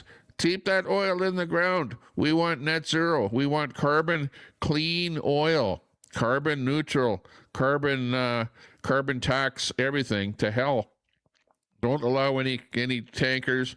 Don't allow any, we'll give you an MOU, which is a bullshit piece of paper. And you got to have, carbon zero crap. Go with that whole program to enrich Brookfield. Otherwise, you can't take any oil out of the ground. So even up in Fort McMurray, there's an oil sands plant there that wants to invest literally billions of dollars in the oil plant, and they go, no, we're not going to do it. Why? Because of what's going on in Canada with this carbon tax and the rest of this bullshit going on. They would love to do it, but with the climate in Canada and with what the federal government is doing, they're not going to allow it. And hence, You wonder why the province of Alberta wants to separate from Canada, because we're sick and tired of this bullshit with the carbon tax. It's all bullshit. It doesn't save the planet. It's like we're like, with all of our forests in Canada here, we're eating up all of the carbon that we're pumping into the air. We have the forests. We're actually doing it already. You know, we're way more than carbon neutral. We're sucking up other countries' carbon with all of the forests that we have here in Canada. So we don't need to be paying carbon tax. I don't want to pay carbon tax. We're already taxed to death. It's increasing the cost of food that we're buying and trying to put on the plate, increasing our cost of housing and just our cost to plain live every day. And we've all had enough of it. We're sick and tired of Mark Carney and all of his net zero bullshit. You know, screw him, screw the federal government, screw the Liberals. Like, that's it. We're sick and tired of that crap. And, yeah. Anyways, this is because of the war. You know, guys can say, well, it's not a war. It's just a special operation. Yeah, well, it stopped all of the ships from being able to load up in those countries that supply 20% of the oil through that particular strait there next to Iran. And Iran is saying, hey, if we see a ship going down there, we're going to fly a drone into it and explode it. And, you know, they've already hit a ship. They've already done it. So it's just a matter of time if they try and move another ship in there. And you know that they can't stop every drone. You know that. I know that. Trump knows that. Everyone knows that. That drones are like, sure, you've got some technology that will take some of them out. But if they send a swarm of drones to a ship, let's say 20 drones, like all it takes is one of them to get through. And then they blast that ship. And it's a big environmental catastrophe over there in the Middle East. It'll be just unbelievable. Let's see what else we can come up with here for information on this whole thing. White House Post video mixing Call of Duty gameplay with Iran missile strikes. Uh-oh. So what? The White House made a mistake and posted Call of Duty stuff? Oh, no. Oh, that would have been a bad thing to do. Bad, bad, bad. Don't do that. Don't do that. That's bad. Let's watch the video here. Okay. Now just look closely. What is this? Is this actual action or is this Call of Duty?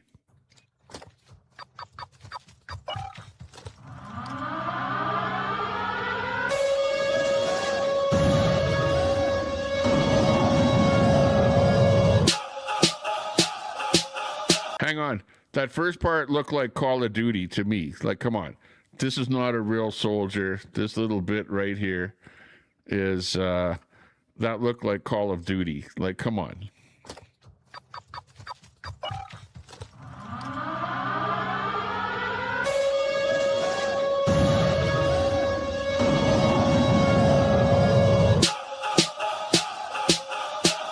Well, hang on.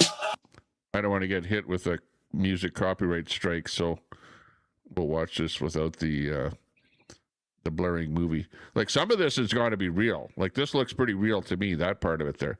The beginning looked like Call of Duty, which all I can say is shame on whoever produced this if they're putting some video from a Call of Duty game at the beginning along with... These look like actual strikes, because I've seen some of this stuff before. Actual strikes. But they're being called out. The White House stunned social media users Wednesday, March 4th, when it posted a video mixing real footage of the missile strikes with Iran with footage from the video game Call of Duty, set to an instrumental version of Childish Gambino's song Bonfire. So that's what that one was all about there. And yeah, we didn't play the Bonfire song, but shame, shame, shame on whoever it was that came up with mixing the Call of Duty in with some real footage. Not great. How about this one here? This comes from CBS News, and it is White House provides updated timeline on Iran. This is actually from 1 day ago. But this is getting pretty close to what we're looking at here. Hang on. Just watch this bit here from CBS News. Thank you very much. Meeting today with CEOs from several defense companies. It comes as CBS News has learned that many Arab states are running low on interceptors to be used against Iranian missiles. Let's bring in CBS News Chief White House correspondent Nancy Cortez. Oh, so some of the states around there, like Qatar and whatnot, are running out of missiles or whatever they're using to shoot down the drones and the missiles from Iran. And you would think that too, that they probably have a very limited supply, and Iran has a very big supply. Nancy, as the president holds that meeting, he's downplaying the possibility of a ground invasion, troops on the ground. His administration says the intensity of the strikes, though. And that's the other thing, which the Russians were talking about that too.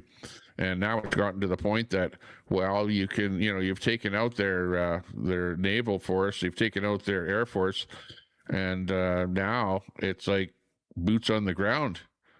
So is Trump going to go boots on the ground? Because really, if you really want to take over the whole country, that's the only way to do it. But people are saying, hey, Iran is a very big country, and they've got an awful lot of soldiers. I don't know what the number is over there, but what is it going to take, 1 million soldiers on the American side with boots on the ground in order to take them out like that? Will continue. What are we learning about the days and the weeks ahead and this meeting? Well, Caroline Leavitt, the White House press secretary, just told us that the plan is for a 4 to 6 week campaign to achieve all of the military objectives that the U.S. has. And you mentioned the president saying just this morning that the only thing that he will accept is complete surrender. And that is a sign that he wants the entire regime to be wiped out. It's hard to see how Iran would surrender if the regime were still to be in place. But at other times, he has signaled that he'd like something more like the Venezuela model, where you take out the person at the top of the regime and then settle for someone underneath him. Yeah, but that's not going to work here, because the person underneath the Ayatollah is his son. And if they took him out, I don't know if they did or not. They might have. I heard word that they were wanting to. Did they actually take him out? I don't know. Chat, you maybe know. But there's always somebody else. Because when you have, the Muslim or the whole system with the Ayatollah set up in there, it's like there are lots of other people down the line that can take over, right? And it's absolutely not going to be like it is in Venezuela, where you have somebody good take over. It's going to be more of the same if you just leave it the way it is and let them go. You have to actually take the regime completely out and allow one of the Shah of Iran's successors to take over the country. So you need to get rid of the regime completely. Can work with. And so there have been some mixed signals from the president himself on this. But the latest that we have from the White House press secretary is that they are looking at a 4 to 6 week timeline. And Leavitt was asked about Russia providing intelligence to Iran on U.S. assets. And she said, I'm going to quote her here, whether or not this happened, frankly, it doesn't matter, because President Trump and the United States military are absolutely decimating the rogue Iranian terrorist regime. You asked Leavitt about those comments. And we heard from Russia earlier. Russia is absolutely helping Iran, with probably intelligence. I don't think they're helping them with manpower. I don't think they've got the money to be sending military drones or missiles or anything like that over to Iran. But military intelligence, yeah, no doubt. What'd she say? Yes. So she later clarified that what she meant by saying it doesn't matter is that the U.S. is so overwhelmingly winning this war that it doesn't matter if Iran is getting intelligence from Russia or not. But she was very reluctant to criticize Russia in any way. First of all, she said she wasn't going to weigh in on leaked intelligence. But also Yeah, and that's because the United States wants to negotiate a stop to the war between Russia and Iran. So That's kind of a walking on eggshells kind of a thing to be criticizing or, saying anything about Russia. But let's face it, Russia and Iran are allies. They work together. I asked her if the president had less faith in Russia to cut an honest deal with Ukraine now that he knows that Russia is supposedly supplying intelligence to Iran in this conflict. All she would say is that he still believes that he can get a satisfying outcome in those negotiations. She would not criticize Putin in any way. And when I asked if the president has expressed his frustration with Putin that Iran may be supplying intelligence to, that the Russians may be supplying intelligence to the Iranians, all she said is that she would let the president speak on that. Okay, Nancy. Yeah. Well, you can bet that Russia is providing intelligence to Iran. Like, come on. It's just, they're buddies. They're buddies. But on the other hand, what kind of intelligence are they going to be giving them? Some intelligence that they derived from Starlink? Russia doesn't even have Starlink. Whatever internet they have to go on Wi-Fi with little dishes and stuff on towers and whatever. They don't even have internet coming off of Starlink. And they've cut off the internet to most of the population in Russia because they're afraid of the people revolting against the government for this stupid war that they've gotten themselves into. So, yeah, can't make that stuff up. Here's from 1 hour ago. We got some footage coming in here. Let's check this one out here. Tension continues to escalate in Russia and in Iran, I should say. Okay, here we go with this one here. Just lining it up a little bit here. Not sure if this has music. Yeah, it's got some kind of music in it here. We're not going to be able to hear. I'll simulate the bombs. Boom, boom, boom. Israeli strikes targets on Iran's oil depots. Big boom. Lots of smoke. Lots of fireball in the sky. Huge fireballs. Video of the attack went on social media. Coming from Mirror now. Massive columns of flames.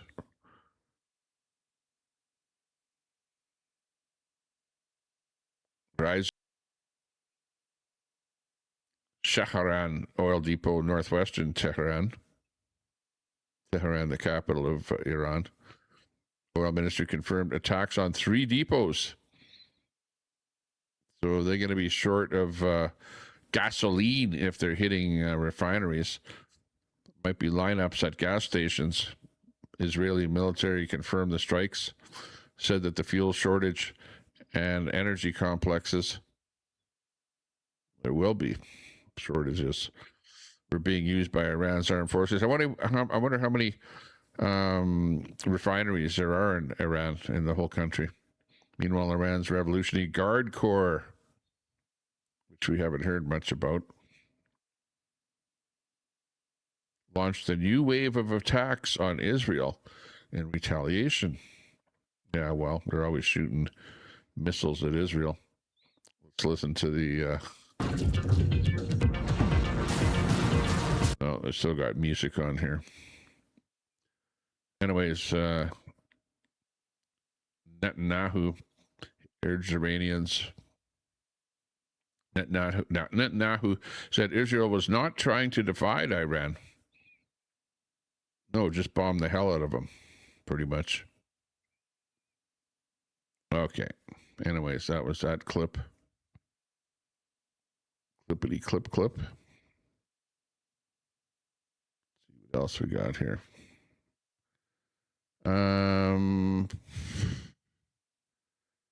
Iran war. Dubai driver was killed by falling drone debris. 23 Marina tower was hit. Check out this footage here. Hang on.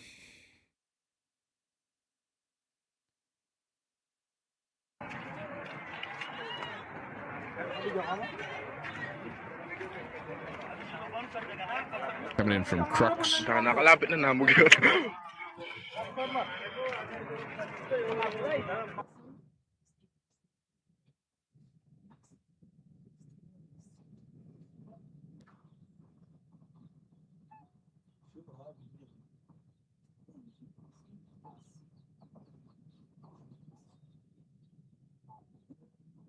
Shots of the aftermath of some bombs going off.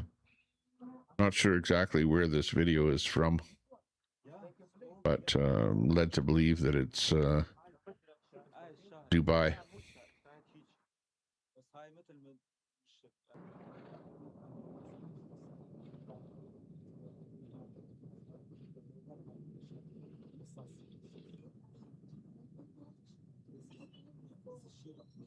Showing some areas where some bombs went off.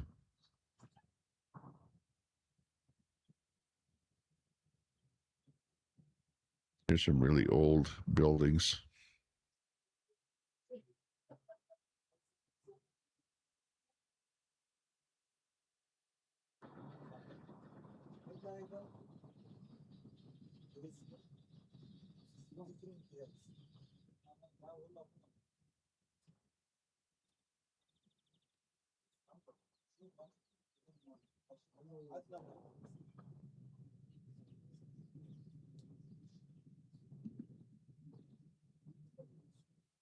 Il y a un drone qui vient de frapper l'immeuble juste là. That might be the building where the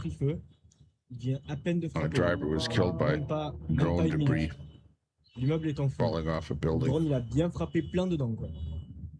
C'est un truc de fou.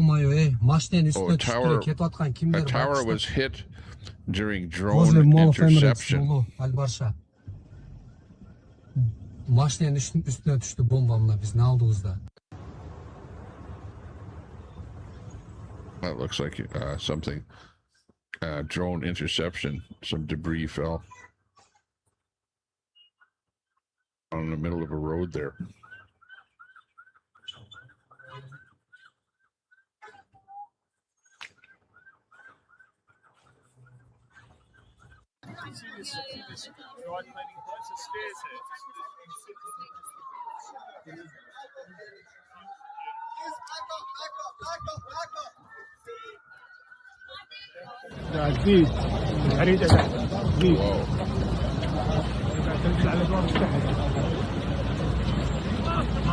You know, that right there is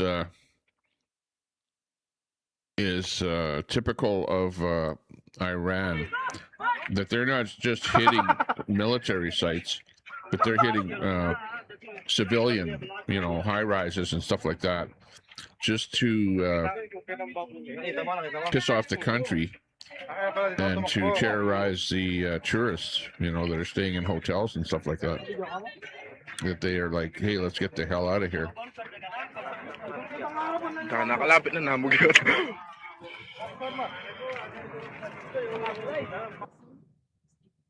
Okay, and we're right back to the beginning again. Yeah, so it's not looking good. Not looking good. I think that the United States has done pretty much as they can. You know, to be honest with you. Again, you've got the videos of the Iranian oil depot being blasted. These are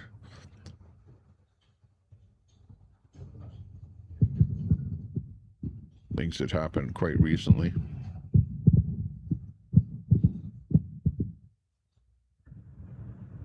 Absolutely frightening. You know, if you were living there and you had stuff like this going off all around you, that would really scare the hell out of you.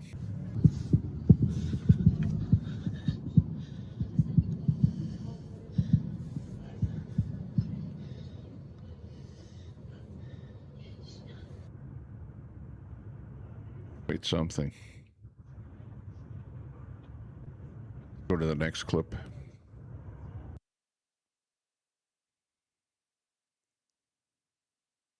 all eyes are on the next move. I'm just curious, Nancy, how do you expect these strikes and their aftermath to play out in the midterms? We might get a hint of how they might play out today as voters head to the polls for primaries in North Carolina and Texas. Well, I think it depends. How they play out in the midterms depends how long the strikes go on, and what it really does to the economy. So we saw the price of a gallon of gasoline jump overnight up to $3.11 a gallon. And so that is something that I'll be watching. If the strikes, go on for 2 months and that ends up hurting the price of oil and the price of gasoline, then I think it will play into the midterms quite a bit. If the strikes are over, in a few weeks and we're not embroiled into a huge regional conflict, then I feel like by the time people are thinking about who they'll vote for in the midterms, which typically happens in the summer and fall, then, people will have moved on to other things. People are so upset about domestic policy issues right now, including the economy, ICE's handling of the immigration, that's really their focus. And, they don't necessarily want, Trump voters don't necessarily want this nation building. And if that continues to disrupt the domestic agenda, I think Republicans will pay a price at the polls in November. Ooh. Not good.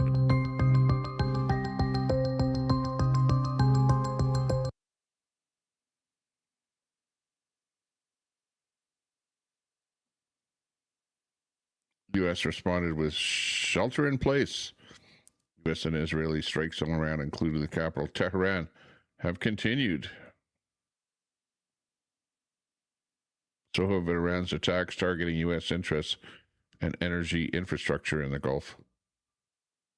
Israel also carried out strikes targeting Hezbollah possessions in Lebanon. Donald Trump vowed. Oh, but he's not talking. He's talking, but we're not hearing him. Pete Hegseth rejected the idea of an endless war with Iran.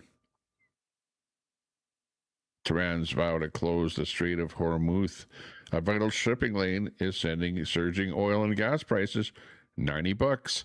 China, which buys most of Iran's oil, urged all sides to ensure safe passage of ships. They're pissed off. They're really pissed off at what's going on. Imagine that. Iran, Japan, and India, they all import an awful lot of oil from that area, and they're being really hard done by. I'm just... Oh, shut up. Okay, hang on. We already got that one with the video game clip. What else we got here? We can do the this one here. This one is always interesting. And when was that? Oh, this is going back 3 days ago. Just hang on here. Let's see if I can find any kind of a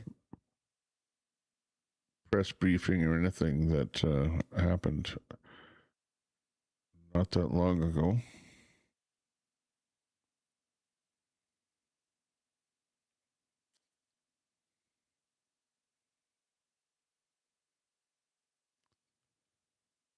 Let's see. Jesse Jackson. There's this one here. This is a clip here from 1 day ago from AP. Bring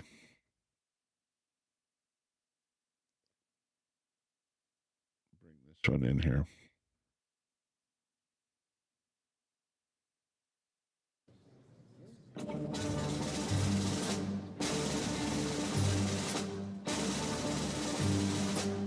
Oh, yeah. Hang on. Let me mute it a bit here. Look who? The commander-in-chief himself. Let's listen to this as Trump arrives.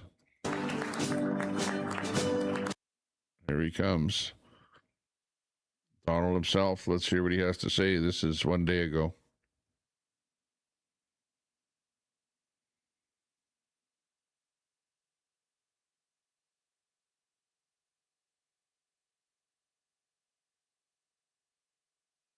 Trump participates in a saving college sports roundtable.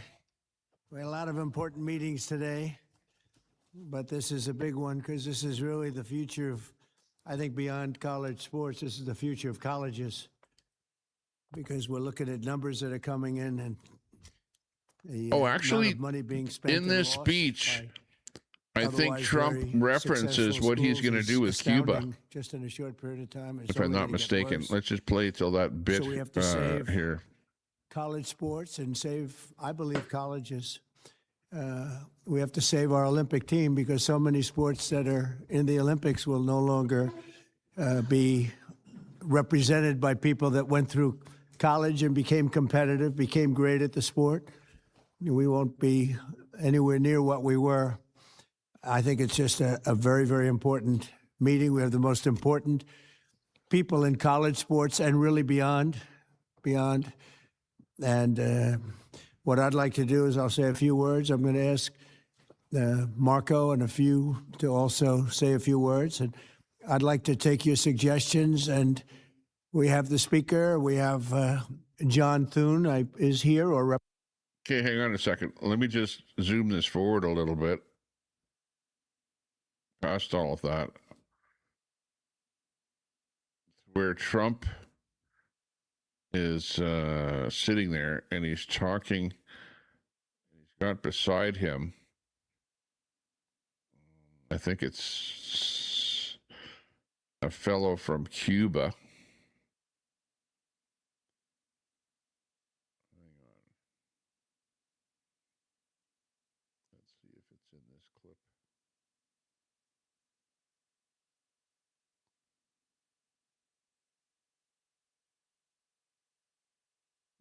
No, maybe it's not in this clip here. I don't see it. If you can make money on your name, you should have a right to do that. If you're a gymnast, a volleyball player, a swimmer, a football player, and a car dealership wants to work with you legally in the business world, do it. That's what NIL should be. That's not what it is. So you get rid of the collective, becomes an illegal entity. There's no such thing. That even to this day, that makes my skin curl when I hear a collective.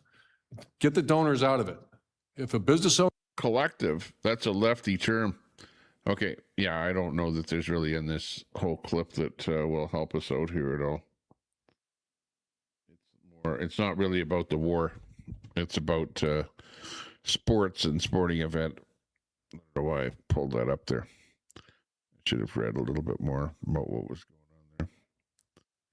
on there. Okay, but anyways, I think it's getting to be late o'clock, or late at night, I should say, late o'clock. 3:04 in the morning here, which is my bedtime, is pretty much 3 o'clock. So I'm going to say thanks a lot to everyone in the chat. Thanks a lot for being with us and participating in the chat. Lots of controversy going on there. Brett is in there, Spoon is in there, and lots of controversy with what you're all saying in there. I'm seeing what's going on there. Brett is going on about the Zionists and stuff like that. And Spoon is backing up the military that's going on there. Porta Bonds are backing up Trump. And you've got people from both sides of the story. You got Mossad in there, a supporter of those. Are you a supporter of those Zionists? Should I say that? Or let's just say the Israeli people, because apparently they're different than the Zionists. So, got to be careful what I say here. But anyways, yeah, turn on your shortwave radios and listen to those number stations. And otherwise, we're going to say, take care, stay out of trouble. Play our outro here, and then we're going to hit the hay. Thanks a lot, everyone. Good to see you. 404. 305. From a lake house glowing in the moonlight's gleam. He's the YouTube king of the widest stream. Oh, it is too. 4. My clock is out an hour. I didn't even change it for daylight savings time. Here, I thought it was 3. Oh my God. See? We got to get rid of. We got to get rid of daylight savings time because I leave my clock. Oh, fall back. Spring ahead. Oh, well. Maybe I'll have another brewski. Fry TV in the house. Hey, Fry. Good to see you.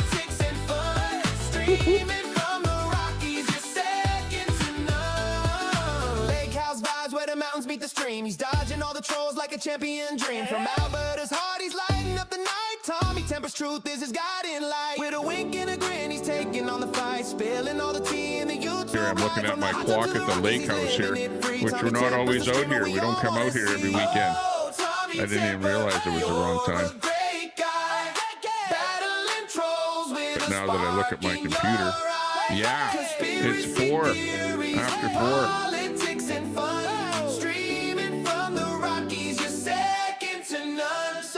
Boom, boom.